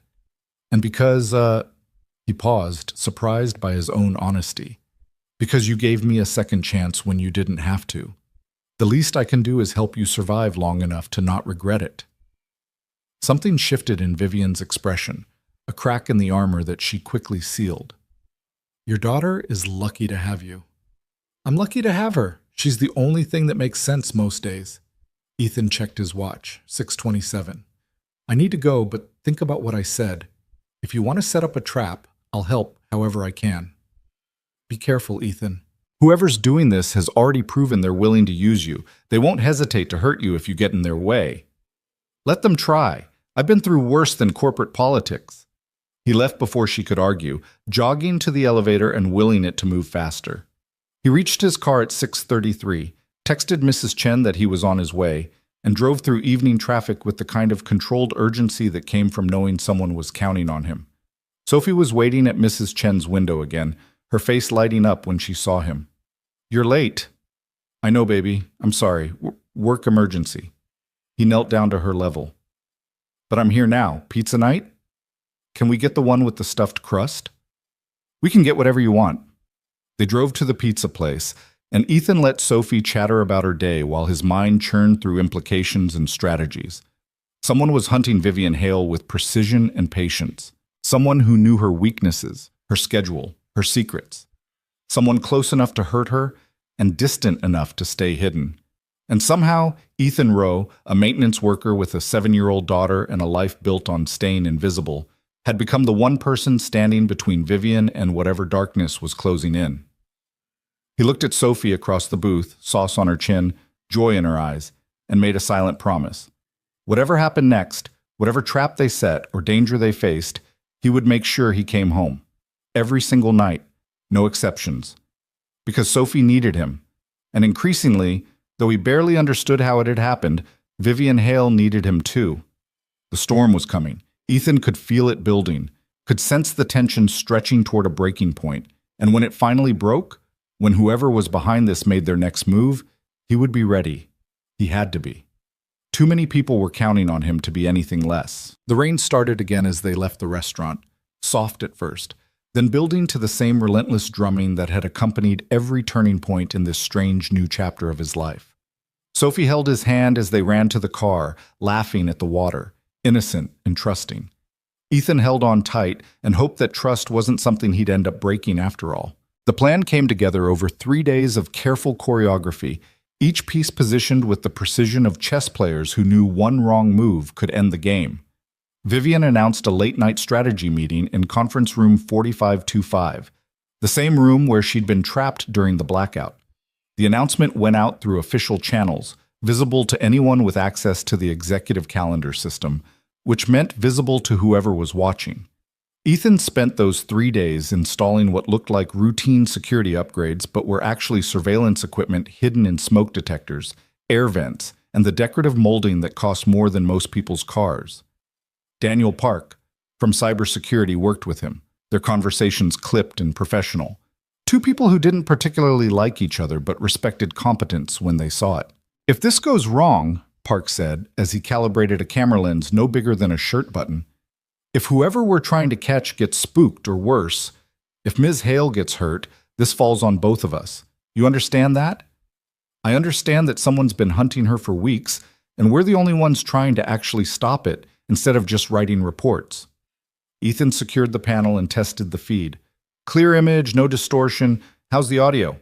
Park checked his tablet. Crystal, we'll hear a pin drop. He looked at Ethan with something that might have been grudging respect. You know, for a maintenance guy, you're not terrible at this spy stuff. I prefer to think I'm terrible at it, but too stubborn to quit. The night of the meeting, Ethan arrived at the executive floor at 9 p.m., well past his usual departure time. Mrs. Chen had Sophie for the night, which had required explanation and promises, and one very serious conversation with his daughter about how sometimes daddies had to work late even when they didn't want to. "You'll come home though, right?" Sophie had asked, her hand clutching her stuffed elephant, her eyes too old for 7 years. "I'll come home. I always come home." Ethan had knelt down and held her face gently. "And tomorrow we'll go to the park, just you and me. We'll feed the ducks and get ice cream even if it's cold outside. Deal?" "Deal. But Daddy, be careful at work. You look worried." He'd kissed her forehead and tried not to think about how perceptive children were, how they absorbed the anxieties their parents tried to hide. "I'm always careful, baby girl." Now, standing in the dimly lit corridor outside conference room 4525, Ethan felt anything but careful. He felt exposed, vulnerable, like he was standing in an open field waiting for lightning to strike. Chief Davidson was positioned in the security office with a full tactical team on standby. Park was monitoring all digital systems from a remote location. Elizabeth Hale, the company's general counsel, was in her office with lawyers and documentation ready for whatever legal fallout might come. And Vivian Hale was alone in conference room 4525, visible through the glass walls, reviewing documents that were actually blank pages printed to look important, bait in a trap they'd all helped set. Ethan's radio crackled softly. "All positions check in." One by one, the team confirmed readiness. Ethan pressed his button. "Maintenance position secure. All equipment operational." "Copy that." "Miss Hale, you're live in 5 minutes. Remember, at the first sign of actual danger, we abort. Pride isn't worth your life." Vivian's voice came through calm and steady. "Understood. Let's see who takes the bait." The minutes crawled past with excruciating slowness. Ethan stayed in his designated position, a maintenance closet with a clear view of the corridor and direct access to the conference room. His hand rested on the door handle, ready to move, his other hand gripping his radio. At 9:47 p.m., the building's environmental systems registered a temperature drop in the executive HVAC zone. Subtle, easily missed, but Park caught it immediately. "We've got anomalous activity in the climate control system. Someone's accessing it remotely." "Can you trace it?" Davidson's voice was tight. "Working on it.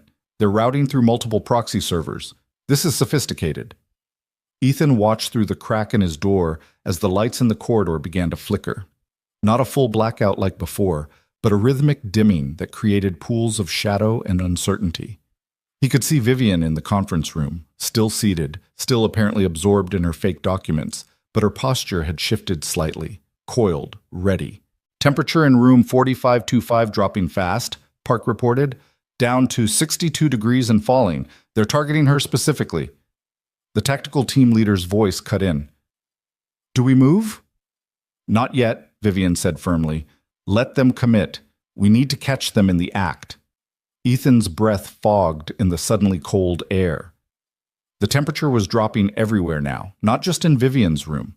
Whoever was doing this had control of the entire floor's environmental systems. Through the crack in his door, he saw frost beginning to form on the windows. Then the elevator chimed. Everyone froze. That elevator required executive clearance after 9 p.m. Only a handful of people had the credentials to call it. The doors opened and James Hale stepped out. Ethan's stomach dropped. They'd all suspected, but seeing it confirmed was different. James looked around the dimmed corridor like he owned it, which technically he partially did, and moved with the confidence of someone who believed they'd covered all their bases. "We've got visual on James Hale," Davidson said quietly. "Hold positions. Let's see what he does." James walked directly toward conference room 4525, and Ethan could see the moment Vivian noticed her brother through the glass. Her expression didn't change, but something in her eyes hardened. James knocked on the glass, his smile visible even from Ethan's distant position. Vivian stood and opened the door. "James, what are you doing here this late?" "I could ask you the same thing, sister," James's voice carried in the quiet corridor. "Working on another brilliant strategy to save the company? Or just trying to prove you don't need sleep like us mere mortals? If you came here to criticize my work ethic, you've wasted a trip." "Actually, I came to talk. Without the board, without the lawyers, without all the people you surround yourself with, so you don't have to face family, honestly. James stepped into the conference room uninvited, and Ethan tensed. This wasn't part of the plan. They'd expected sabotage, evidence of remote manipulation, maybe catching someone accessing systems they shouldn't, not a direct confrontation. "All teams stand by," Davidson ordered. "Ms. Hale, say the word and we extract you." But Vivian's voice when she responded to her brother was ice. "If you have something to say, James, say it." "Fine, I'll be direct. You need to step down as CEO." The words hung in the frigid air like a physical presence. Vivian's expression didn't flicker. "On what grounds?" "On the grounds that you're mentally unstable. On the grounds that you have panic attacks that compromise your ability to lead.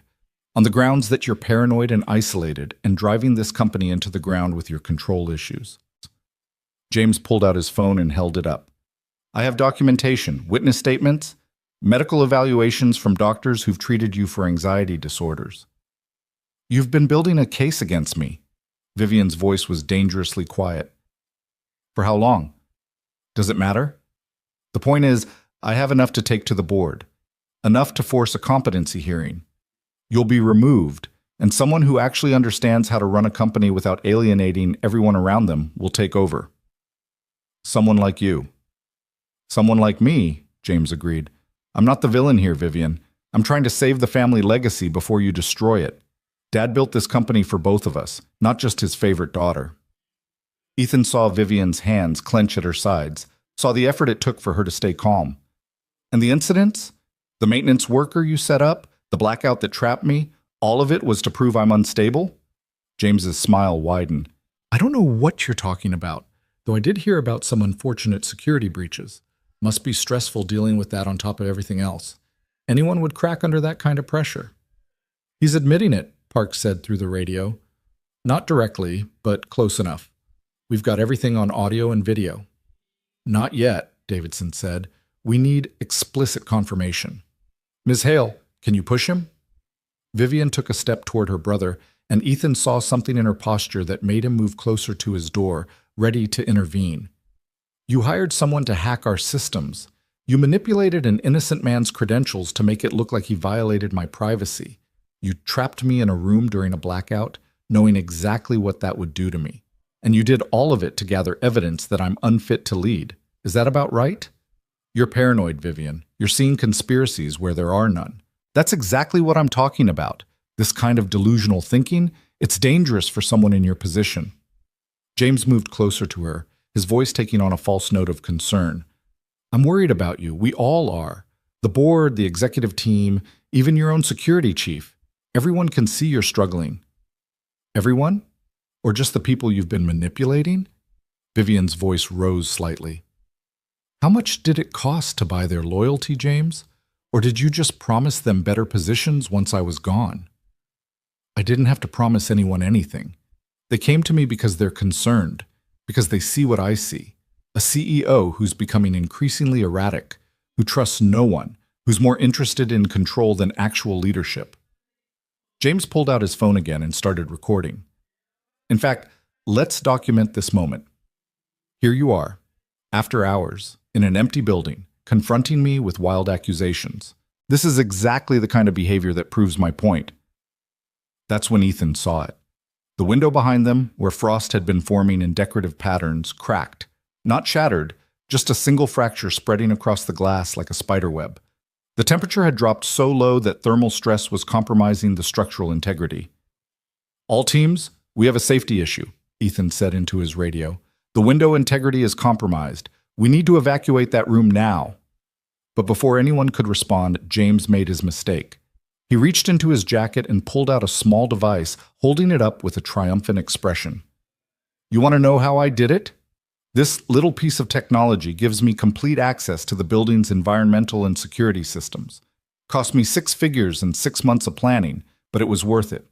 Every temperature drop, every blackout, every convenient malfunction, all controlled from right here." "James," Vivian said slowly, "put that away. This has gone far enough." "Has it?" "I don't think so. I think we're just getting started. You see, I'm going to walk out of here, and tomorrow I'm going to that board meeting with everything I have. And when they ask me if I think you're fit to lead, I'm going to tell them the truth, that you're a liability, that you're unstable, and that for the good of the company our father built, you need to step down." James's finger moved over the device. "And just to make sure you understand how serious I am," he pressed something on the screen.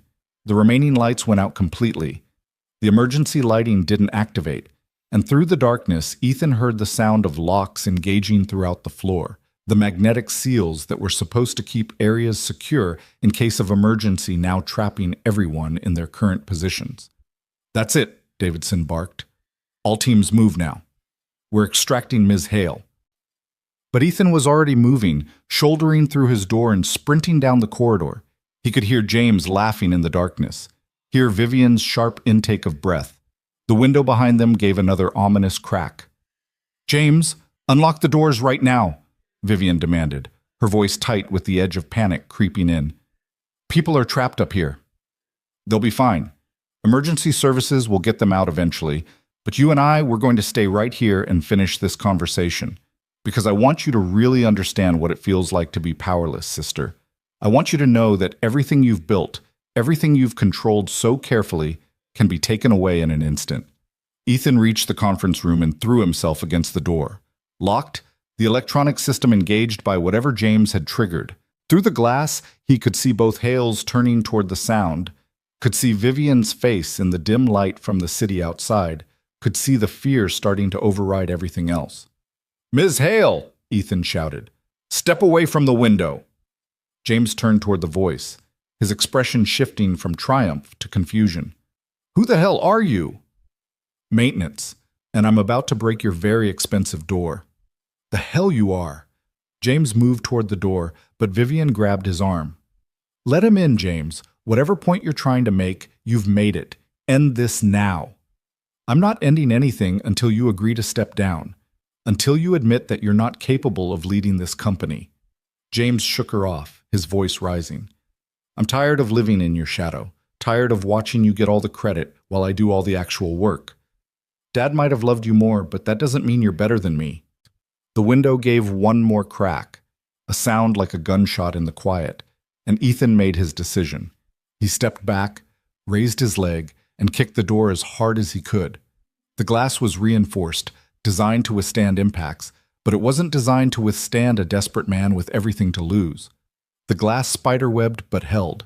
Ethan kicked again, feeling something in his ankle protest. Again. The third impact sent cracks radiating from the lock mechanism. "Stop!" James was at the door now, his face pressed against the glass. "You're destroying company property. I'll have you arrested." "Get in line," Ethan growled and kicked one more time. The lock mechanism gave way with a screech of tortured metal. The door swung open, and Ethan stumbled through just as the window behind James and Vivian finally gave up its fight against physics. The glass didn't explode inward, but it bowed dangerously, the crack widening into a gap that let in freezing November wind and the sound of the city below. "Everyone out, now!" Ethan grabbed Vivian's arm and pulled her toward the door. She came willingly, but her eyes were on her brother, who stood frozen, staring at the failing window behind him. "James, move!" Vivian shouted, but James was looking at his device, pressing buttons frantically. "It's not responding. The system's locked me out. I can't." "Forget the device and get out of there." Ethan moved back toward him, but the tactical team was pouring into the corridor now, their flashlights cutting through the darkness. Two of them grabbed Vivian, pulling her to safety despite her protests. Two more went for James, who finally seemed to understand the danger he was in. They got him out seconds before the window gave way entirely, not shattering but separating from its frame in one piece, sliding down the exterior of the building with a sound like the world tearing open. Cold wind roared into the conference room, scattering papers, overturning chairs, a reminder of how high 45 stories really was. Ethan stood in the corridor, breathing hard, his ankle screaming, watching as security zip-tied James Hale's hands behind his back, while he sputtered protests about rights and lawyers and misunderstandings. Vivian stood against the opposite wall, wrapped in someone's jacket, her face pale but composed, watching her brother with an expression that held equal parts sorrow and steel. "The device he had," Park was saying to Davidson. It's a custom-built system override controller. Whoever made this for him knew our systems inside and out. This is corporate espionage at minimum, possibly conspiracy to commit assault given the safety violations. James Hale, you're under arrest for corporate sabotage, criminal trespass, and reckless endangerment, Davidson said formally. You have the right to remain silent. This is insane, James struggled against the security officers holding him. I'm a VP of this company. You can't arrest me for trying to protect it from an unstable CEO. Actually, we can arrest you for hacking building systems and creating life-threatening situations, Davidson said coldly. The unstable CEO allegations? That's for the board to decide. The criminal charges? Those are going to a prosecutor. They led James away, still protesting, still trying to justify actions that had crossed so many lines there was no path back. The corridor slowly returned to normal as emergency services arrived, as building engineers assessed the damage, as lawyers descended like birds of prey on fresh roadkill. Through it all, Vivian stood silent, her arms wrapped around herself, watching the space where her brother had been. Ethan approached carefully, giving her room to refuse his presence. Ms. Hale, are you okay? She turned to look at him, and he saw tears she wouldn't let fall. My brother just tried to destroy me, used my own trauma against me, manipulated our company's systems, put innocent people at risk, all because he couldn't stand being second. So no, Ethan, I'm not okay. But I'm still standing, which is more than he expected. You're more than still standing. You caught him. You got evidence. Whatever he was planning, it's over now. Is it? Vivian's laugh was bitter. His accusations weren't entirely wrong. I do have panic attacks. I do have control issues. I did isolate myself because trusting people seemed more dangerous than being alone. She looked directly at Ethan. Maybe he should have won. Maybe someone without all my issues would be better for this company. Maybe someone without your issues would have crumbled the first time he attacked, Ethan said firmly. Maybe someone without your strength wouldn't have had the courage to set this trap in the first place. You're not perfect, Ms. Hale. Welcome to being human. But you're also not weak, and you're definitely not the villain in this story. Vivian studied him for a long moment, something shifting in her expression. You keep saving me. First the panic attack, then tonight. Why? Because someone needed to. And because Ethan paused, searching for words that felt true without being presumptuous. Because I know what it's like to feel like you're fighting alone. After my wife left, after Sophie was diagnosed with anxiety disorder, I felt like I was drowning and nobody noticed. Mrs. Chen noticed. She showed up with food and babysitting and didn't ask for anything in return except that I keep trying. Sometimes people need someone to show up, so I'm showing up. Mrs. Chen sounds like a good person. She's the best. You'd like her. She's bossy and honest and doesn't care about anyone's title. That got a small, genuine smile from Vivian. I think I would like her. The smile faded. What happens now? Elizabeth Hale appeared before Ethan could answer, her expression professionally neutral, but her eyes sharp. What happens now is you go home, get some sleep, and tomorrow we deal with the fallout. The board will want answers, the media will want statements, and we need to decide how to handle James's arrest without creating a public relations nightmare. Handle it transparently, Vivian said tiredly. No cover-ups, no spinning the story. He committed crimes, he endangered people, and he's facing consequences. If the board has a problem with that, they can join him in explaining themselves to authorities. That's a bold strategy. I'm tired of not being bold. I'm tired of hiding and controlling and trying to manage every perception. Vivian straightened, and Ethan saw the CEO emerging from the exhausted woman. James was right about one thing. I have isolated myself. But that changes now. No more operating from fear. If people want to judge me for having anxiety, let them. At least they'll be judging the truth instead of whatever fiction he was selling. Elizabeth nodded slowly. I'll draft a statement for tomorrow. But Vivian, that speech about transparency and truth? Save it. The board isn't ready for radical honesty. They're ready for damage control and careful messaging. You can be brave, but be strategic too. After Elizabeth left to coordinate with the various authorities and departments, Vivian turned back to Ethan. You should go home. Your daughter is probably worried. Mrs. Chen knows I'm working late, but you're right. I should check in. Ethan pulled out his phone and sent a quick text, receiving an immediate response with a photo of Sophie asleep, clutching her elephant. The tightness in his chest eased slightly. "She's beautiful," Vivian said, glancing at the photo over his shoulder. "She looks peaceful." "She is when she's asleep. Awake, she's a tornado of questions and energy and worry." Ethan smiled. "Best thing that ever happened to me, even on the hard days." "You're a good father. She's lucky to have you." "I'm lucky to have her. She's the reason I get up every morning, the reason I keep trying when everything else feels impossible." Ethan pocketed his phone and met Vivian's eyes. "What about you? Do you have anyone checking in on you tonight, making sure you're really okay after all this?" Vivian's expression shuddered slightly. "I have security, I have lawyers, I have more people than I can count making sure I'm physically safe and legally protected." "That's not what I asked." She was quiet for a long moment, and when she spoke, her voice was softer than he'd ever heard it.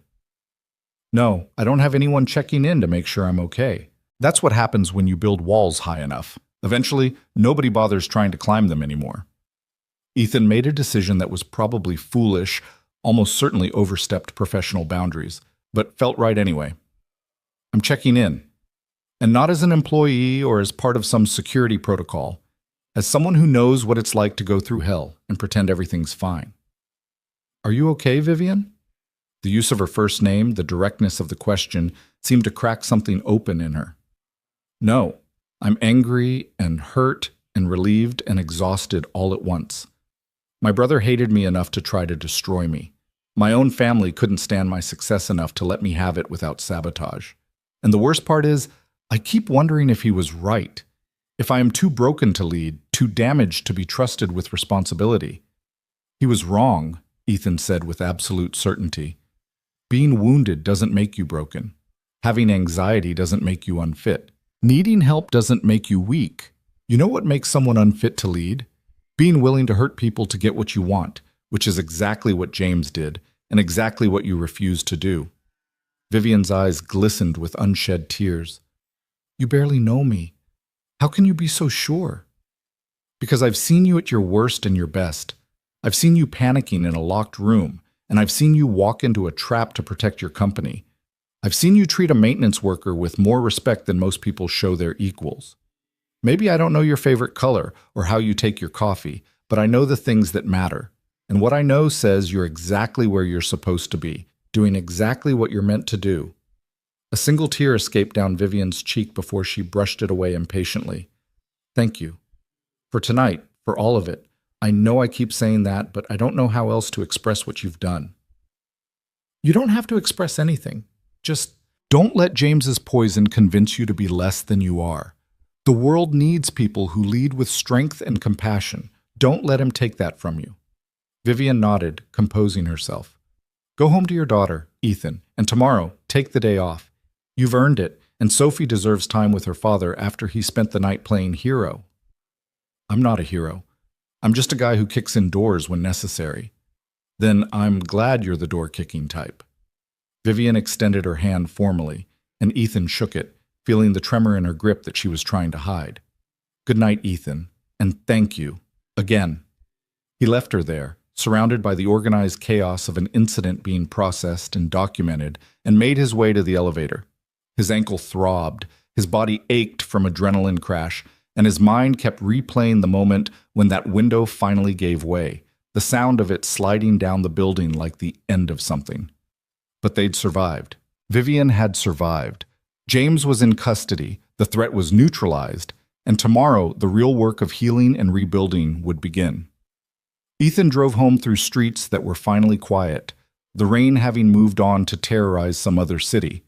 He picked up Sophie from Mrs. Chen's apartment, carrying his sleeping daughter to their own place, tucking her into bed with her elephant and a kiss on her forehead. "Love you, baby girl," he whispered. "Tomorrow we feed the ducks." "I promise." In her sleep, Sophie smiled, secure in the knowledge that Daddy always kept his promises, that the world was safe because he made it so, that tomorrow would come and he would be there to share it with her.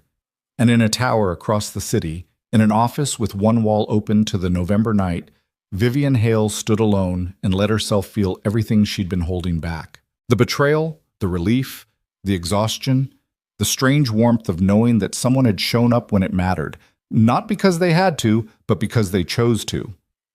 She pulled out her phone and composed a text to Elizabeth. Tomorrow's board meeting. I want Ethan Rowe given a commendation for his actions tonight. Full recognition, official record. He deserves credit for what he did. Elizabeth's response came quickly. Already drafting it. Also, the board wants to discuss your mental fitness for leadership. We need to prepare a response. Vivian typed back. Let them discuss it. I'm done hiding. If they want transparency, they'll get it. Schedule a full disclosure meeting. Medical records, therapy history, everything. Let them see exactly who they're judging. There was a long pause before Elizabeth responded. Are you sure? That's a risk.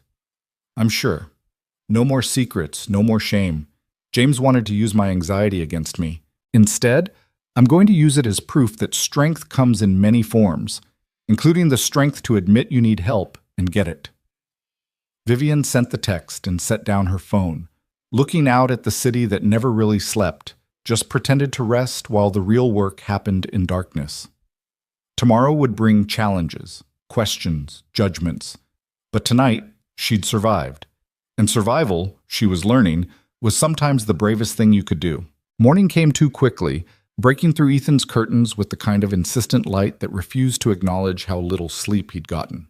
His ankle had swollen during the night, purple and tender, a physical reminder that kicking through reinforced glass doors had consequences beyond the immediate heroics. He limped to the kitchen and started coffee, wincing with each step, when Sophie appeared in her pajamas, hair sticking up in every direction. Daddy, you're walking funny. Just twisted my ankle at work last night. Nothing serious. He poured her juice and started on pancakes, their Thursday morning ritual. Remember what I promised? Park today, ducks, and ice cream. Sophie climbed into her chair, studying him with that too perceptive gaze children developed when they'd learned early to watch for signs that adults were leaving. You look tired, like when Mommy used to be tired all the time before she left. The comparison hit harder than it should have. I'm not going anywhere, baby. Just had a long night at work. But I took today off, which means I'm all yours. What do you want to do first? Feed the ducks, then swings, then ice cream. Then, can we go to the library? I finished all my books. We can do all of that. Ethan flipped the pancakes, grateful for the normalcy of this routine, for Sophie's trust that today would unfold exactly as promised. Go get dressed. Something warm. It's going to be cold by the water. While Sophie got ready, Ethan checked his phone. 17 messages, most from work. He scrolled through them, piecing together the aftermath of last night. James Hale had been formally charged with multiple felonies. The board was meeting this afternoon. Media outlets were requesting comments about the incident at Hale Industries headquarters. And buried in the work messages was one personal text from an unknown number. This is Vivian. Elizabeth gave me your number. I wanted to check if you're okay. Your ankle looked bad when you left. Please take care of yourself. And thank you again for everything. Ethan stared at the message, unsure how to respond. The distance between their worlds felt simultaneously vast and irrelevant after last night. Finally, he typed back, Ankle's sore, but I'll live.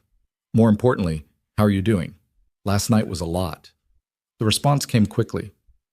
Preparing for the board meeting, Elizabeth thinks they'll try to use James's accusations to force my resignation.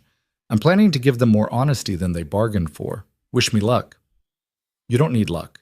You need to remember that you're exactly where you're supposed to be. Anyone who can't see that isn't worth convincing. There was a long pause before she replied, Ethan Rowe, maintenance technician and surprisingly good therapist. Thank you. That helps more than you know. Sophie reappeared, wearing her purple jacket and rain boots despite the clear sky. I'm ready. Can we go now? Ethan pocketed his phone and focused on what mattered most. Let's go feed some ducks. The park was quiet on a Thursday morning, mostly occupied by retirees and parents with toddlers. Ethan and Sophie walked slowly to accommodate his ankle, stopping at the small store to buy duck food despite Sophie's argument that bread would work fine. At the pond, they scattered pellets while ducks paddled over with enthusiastic quacking, and Sophie laughed with pure joy at their aggressive politeness. That one's named Henry, she decided, pointing at a particularly bold mallard. And that one's George, and that one's... Let me guess. Princess? No, Daddy. That's obviously Gerald. Sophie rolled her eyes with 7-year-old exasperation. Princess would be a silly name for a duck. Ethan smiled, watching her feed Gerald and his companions, and felt the tension from last night finally start to ease. This was real. His daughter's laughter, the cold air, the simple pleasure of throwing food to waterfowl. Corporate conspiracies and billionaire CEOs and broken windows felt like something from a different life entirely. They spent an hour at the park, then got ice cream at Sophie's favorite shop where the owner knew her order by heart. Chocolate chip cookie dough, always, with rainbow sprinkles that she'd carefully count to make sure there were enough colors. At the library, Sophie disappeared into the children's section while Ethan sat in one of the comfortable chairs and tried not to think about what was happening at Hale Tower. He failed. His mind kept drifting back to Vivian's text, to the board meeting happening right now, to the question of whether courage was enough when facing people determined to find weakness. He pulled out his phone and almost texted her, then stopped. She didn't need distraction right now. She needed to fight her own battle, and he needed to trust that she was strong enough to win it. Sophie emerged with 6 books, all about animals or adventure, and they checked them out before heading home. It was 3 p.m. when they walked through their apartment door, and Ethan's phone immediately buzzed with a call from an unknown number. Hello? Mr. Rowe, this is Amanda Pierce from Hale Industries. Ms. Hale asked me to call you. She wanted you to know the board meeting concluded an hour ago. She's still CEO, and there were no motions to remove her. In fact, several board members formally apologized for not taking the threats against her seriously. She asked me to tell you that your advice about honesty was exactly right. Relief washed through Ethan so powerfully he had to sit down. That's great news. Thank you for calling. There's more. The board voted to create a new position, Director of Facilities and Safety Integration. It's a management role overseeing all building operations, security coordination, and safety protocols. Ms. Hale specifically requested that you be offered the position.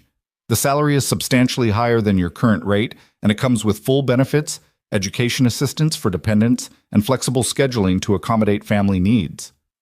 Ethan's mind reeled. Director. Management. Education assistance for Sophie. I don't know what to say.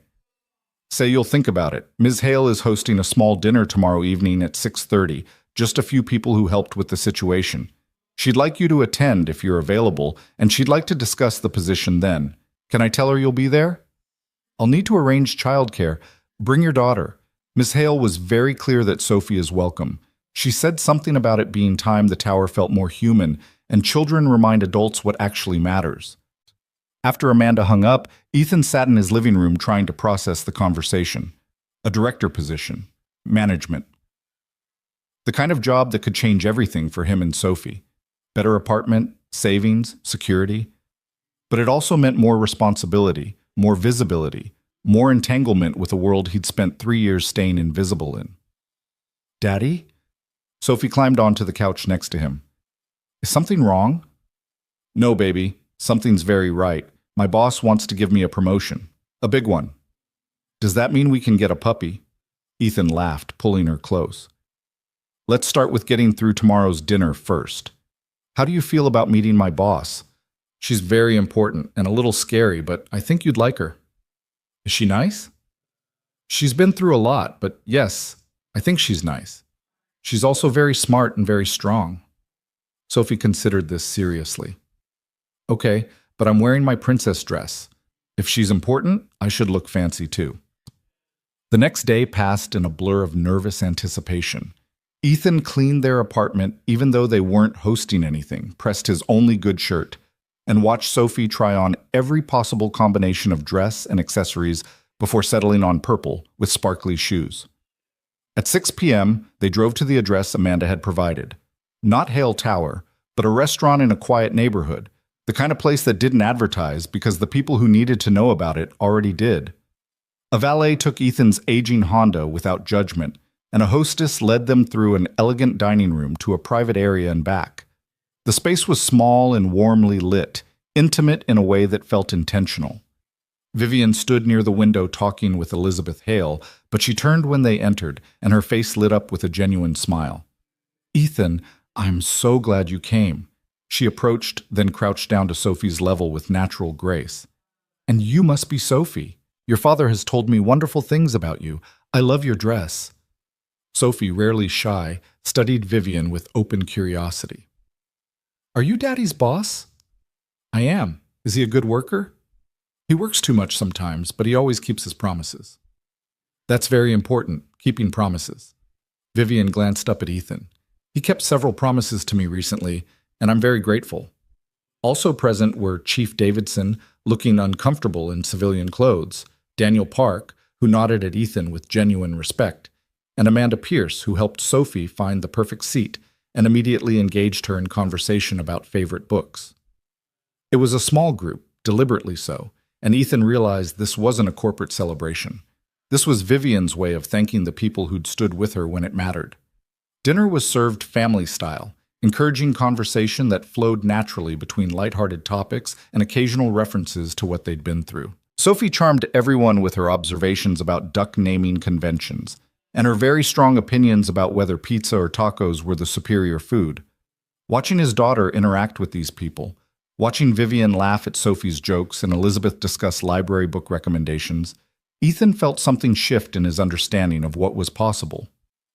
These weren't just powerful people in an untouchable world. They were humans who appreciated a child's honesty, who valued courage over credentials, who understood that strength came in many forms. After dinner, while Sophie was distracted by Amanda showing her photos of her own nieces, Vivian gestured for Ethan to join her by the window. The city spread out below them, lights beginning to twinkle as evening settled in. "Amanda told you about the position?" Vivian said without preamble. "She did. It's incredibly generous, but I'm not sure I'm qualified. I'm a maintenance technician, not a director.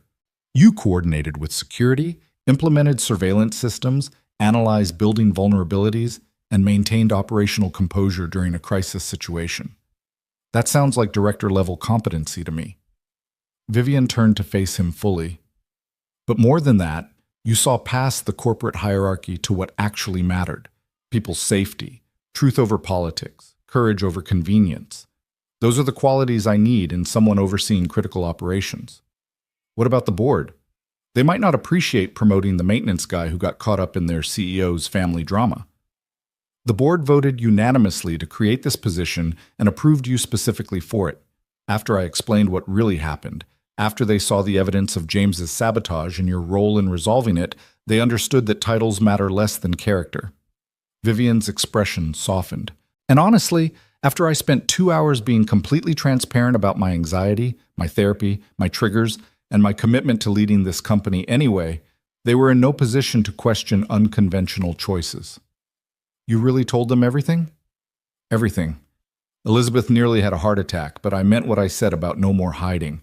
If I'm going to lead authentically, that means acknowledging my struggles alongside my strengths. Several board members actually thanked me afterward for being honest. Apparently 2 of them have family members with anxiety disorders, and my willingness to discuss it openly meant something to them." Ethan shook his head in admiration. "That took incredible courage." "I learned from someone who kicked down a door to help a near stranger during a panic attack. If that's not courage, I don't know what is." Vivian paused, choosing her next words carefully. "I want you to take this position, Ethan. Not because I owe you, but because you'll be genuinely good at it. But I also understand if you prefer to stay where you are. Visibility has costs, and you've worked hard to build a stable life for Sophie. I won't pressure you." Ethan looked across the room at his daughter, who was showing Amanda her sparkly shoes with infectious enthusiasm. He thought about all the years of staying invisible, of keeping his head down, of building walls around their small life to keep it safe. Those walls had protected them, but they'd also limited what was possible. "Can I ask you something?" Ethan said. "When you decided to be transparent with the board, were you scared?" "Terrified. I was convinced they'd use my honesty against me, that vulnerability would be seen as weakness." "But you did it anyway." "I did it anyway, because living behind walls was killing me slowly, and I decided that if I was going to fall, I'd rather fall while being authentic than succeed while being false." Vivian met his eyes. "Why do you ask?" "Because I've been doing the same thing, building walls, staying small, convincing myself that safe was the same as good. But watching Sophie tonight, seeing her interact with all of you without fear, I realized I'm teaching her to be brave by showing her I'm willing to try new things, even when they're scary. Ethan took a breath. I'll take the position, and I'll do everything I can to deserve the trust you're placing in me. Vivian's smile was radiant. You already deserve it. Welcome to the leadership team, Director Rowe. They shook hands formally, then Vivian laughed and pulled him into a brief hug that surprised them both. Thank you, she said quietly, for everything. For seeing past the CEO to the person. For helping when you didn't have to. For reminding me that asking for help isn't weakness. Thank you for taking a chance on the maintenance guy who accidentally walked into your life at the worst possible moment. I'm starting to think it was the best possible moment, just terrible timing. Vivian released him and stepped back. Now go be with your daughter. She keeps looking over here to make sure you're okay. She loves you very much.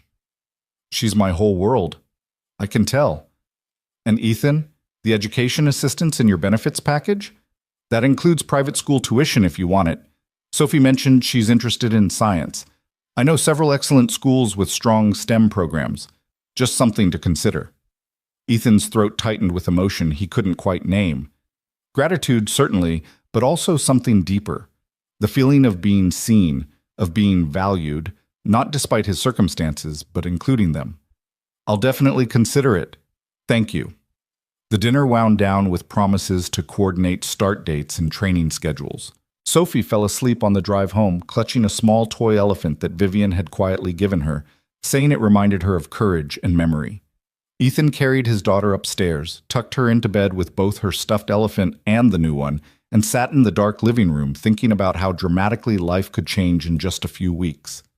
He'd started this month as an invisible maintenance worker, content with his small life and modest ambitions. He was ending it as a director with opportunities he'd never imagined, not because he'd sought them, but because he'd chosen to show up when someone needed help. His phone buzzed with a text from Mrs. Chen. Heard from Amanda about your promotion. So proud of you. Sophie will be thrilled. You deserve good things, Ethan. Finally, you're getting some. He responded with gratitude, then saw another message, this one from Vivian. Thank you again for coming tonight. Sophie is delightful, and watching you with her reminded me what good parenting looks like. You're raising a remarkable human. Also, I meant what I said about the schools. No pressure, but I can make introductions if you'd like. Sleep well, Director Rowe. Ethan smiled and typed back, Sophie loved meeting you. She asked on the drive home if you were a princess because you seemed important and kind. I told her you were something better, someone who worked hard and stayed brave even when things were difficult. She said that sounded better than being a princess anyway. See you Monday, Ms. Hale. Her response was immediate. At some point, you're going to have to start calling me Vivian, but we'll work up to that. Good night, Ethan. The following Monday, Ethan arrived at Hale Tower in a suit that still felt foreign, but was necessary for his new role. His office was on the 44th floor, smaller than the executive suites, but with a window and actual furniture that hadn't been salvaged from other departments. Amanda had already stocked his desk with the supplies he'd need, and a schedule of meetings was waiting on his computer. The transition wasn't seamless. Some of the maintenance crew resented his promotion, muttering about favoritism and luck. Some of the executive staff treated him with barely concealed skepticism, clearly doubting a former technician's ability to manage complex operations. But Chief Davidson became an unexpected ally, and Daniel Park proved surprisingly supportive. And gradually, Ethan found his footing. He implemented new safety protocols based on what they'd learned from James's sabotage. He created communication channels between maintenance and security that hadn't existed before. He hired 2 new technicians and made sure they understood their value to the organization. And slowly, the skeptics became believers as operations ran smoother, response times improved, and the building felt more secure. Vivian maintained professional distance in public, but in private moments, passing in corridors, brief conversations in elevators, there was warmth and mutual respect. She'd started therapy more seriously, she mentioned once, processing the trauma from her childhood that James had weaponized. She seemed lighter somehow, less burdened by the need to appear invincible. 6 weeks after that dinner, on a gray December afternoon, Ethan was reviewing maintenance schedules when his office phone rang. Vivian's extension. Director Rowe's office. Ethan, it's Vivian. Do you have a few minutes? Something non-urgent, but important. He found her in her office, standing by the window that had been repaired after that night. The view was the same, but something about her posture was different, more relaxed, less defensive. Everything okay? He asked. More than okay. I wanted to tell you before it becomes public. James accepted a plea deal. Guilty to all charges in exchange for reduced sentencing. No trial, no prolonged media circus, just accountability and consequences. Vivian turned from the window. It's over, Ethan. Really over. How do you feel about that? Relieved, sad, angry that it came to this, but grateful it didn't get worse. She paused. Mostly, I feel free. Like I can finally stop looking over my shoulder, stop waiting for the next attack. He can't hurt me anymore. That's good. That's really good. Ethan moved closer. And how are you doing otherwise? With everything? Therapy is hard but helpful. I'm learning that control is sometimes just fear wearing a power suit. I'm trying to let go of the things I can't control and focus on what I can. Being a good leader, treating people well, building something sustainable rather than just successful. Vivian smiled. I'm also learning to ask for help, which apparently is a revolutionary concept for someone who spent 20 years proving she didn't need anyone. Asking for help is brave. I'm glad you're learning that. I had a good teacher. She gestured to the chair across from her desk. Sit. I have something to discuss with you. Ethan sat, noting the hint of mischief in her expression. Should I be worried? The opposite. I'm creating a new advisory board. Not the corporate board, but a small group of people whose judgment I trust to give me honest feedback on major decisions. People who see past the CEO to the person and will tell me when I'm wrong. I'd like you to be part of it. Me? Vivian. I've been a director for 6 weeks. I barely know what I'm doing half the time. Which makes you perfect. You ask questions others assume they know the answers to. You see patterns from a perspective no one else has, and you're not afraid to challenge assumptions, which is exactly what I need. She leaned forward. I'm not asking you to have all the answers. I'm asking you to bring your perspective, your honesty, and your willingness to speak up when something doesn't make sense. Will you do it? Ethan thought about the maintenance worker who'd stumbled into a CEO's private suite and accidentally changed both their lives. He thought about Sophie, who'd taught him that bravery was trying new things, even when they scared you.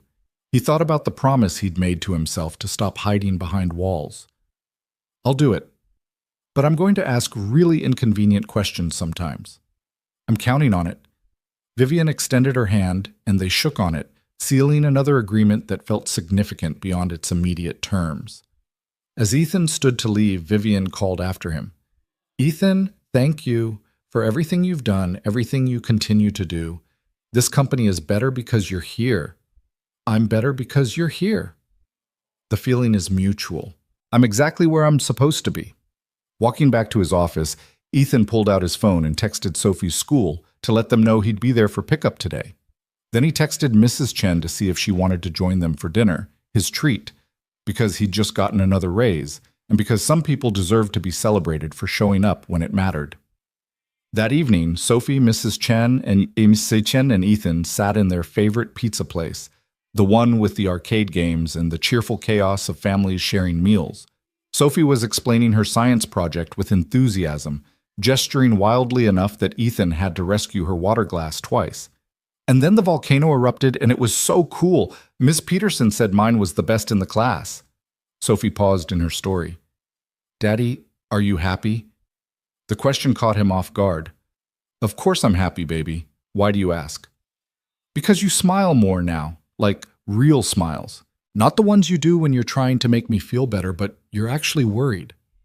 Sophie tilted her head, studying him with that too-old wisdom. You used to be worried all the time, but now you're different, lighter. Mrs. Chen reached over and squeezed Ethan's hand. She's right. You've been carrying the world on your shoulders for so long, it's good to see you learning to share the weight. Ethan looked at his daughter, at this wise, perceptive child who saw more than he gave her credit for, and felt his throat tighten with emotion. You know what? I am happy, really happy. Things are good, and they're going to keep getting better. Is it because of your new job? Partly, but mostly it's because I remembered that being scared is okay as long as you don't let it stop you from trying. And because I have you, which means I have everything that matters. Sophie considered this seriously, then nodded. Can we still get a puppy, though? Let's start with moving to a bigger apartment first, then we'll talk about puppies. But Daddy, you said, I said we'd talk about it, and we will. I promise. Ethan ruffled her hair, laughing at her exaggerated pout. When have I ever broken a promise to you? Never, Sophie admitted. You always keep your promises. That's why you're the best daddy ever. Later that night, after Sophie was asleep and Mrs. Chen had gone home with another care package of leftovers, Ethan stood at his apartment window looking out at the city. Somewhere out there, Vivian Hale was probably still working, probably still fighting battles he couldn't see. But she was fighting them with more support now, with people who cared about the person behind the title. His phone buzzed with a text from her. Sophie was right at dinner. You should definitely get a puppy. I have it on good authority that children who grow up with pets develop excellent empathy and responsibility. Also, puppies make everything better. Sleep well, friend. Ethan smiled at the word friend, at the way it felt both inadequate and exactly right for what they'd become to each other. Not boss and employee, not CEO and director, but two people who'd stumbled into each other's lives at exactly the right moment and chosen to keep showing up for each other afterward. He typed back, already researching shelters, Sophie wants to name it Gerald, after the duck. Fair warning, you'll be expected to meet said puppy once we get one. Apparently anyone Daddy talks about is automatically Sophie's friend too, and friends need to meet important family members. Her response made him laugh. I'm honored to be included. Haven't been anyone's friend in a long time. I'll bring appropriate puppy meeting gifts. Good night, Ethan. Thank you for being exactly who you are. Good night, Vivian. Thank you for seeing who that was. Ethan set down his phone and walked through his small apartment, already mentally measuring spaces in the larger place they'd move to soon. He checked on Sophie one more time, watching her sleep with both elephants clutched close, and felt a contentment he hadn't known was possible.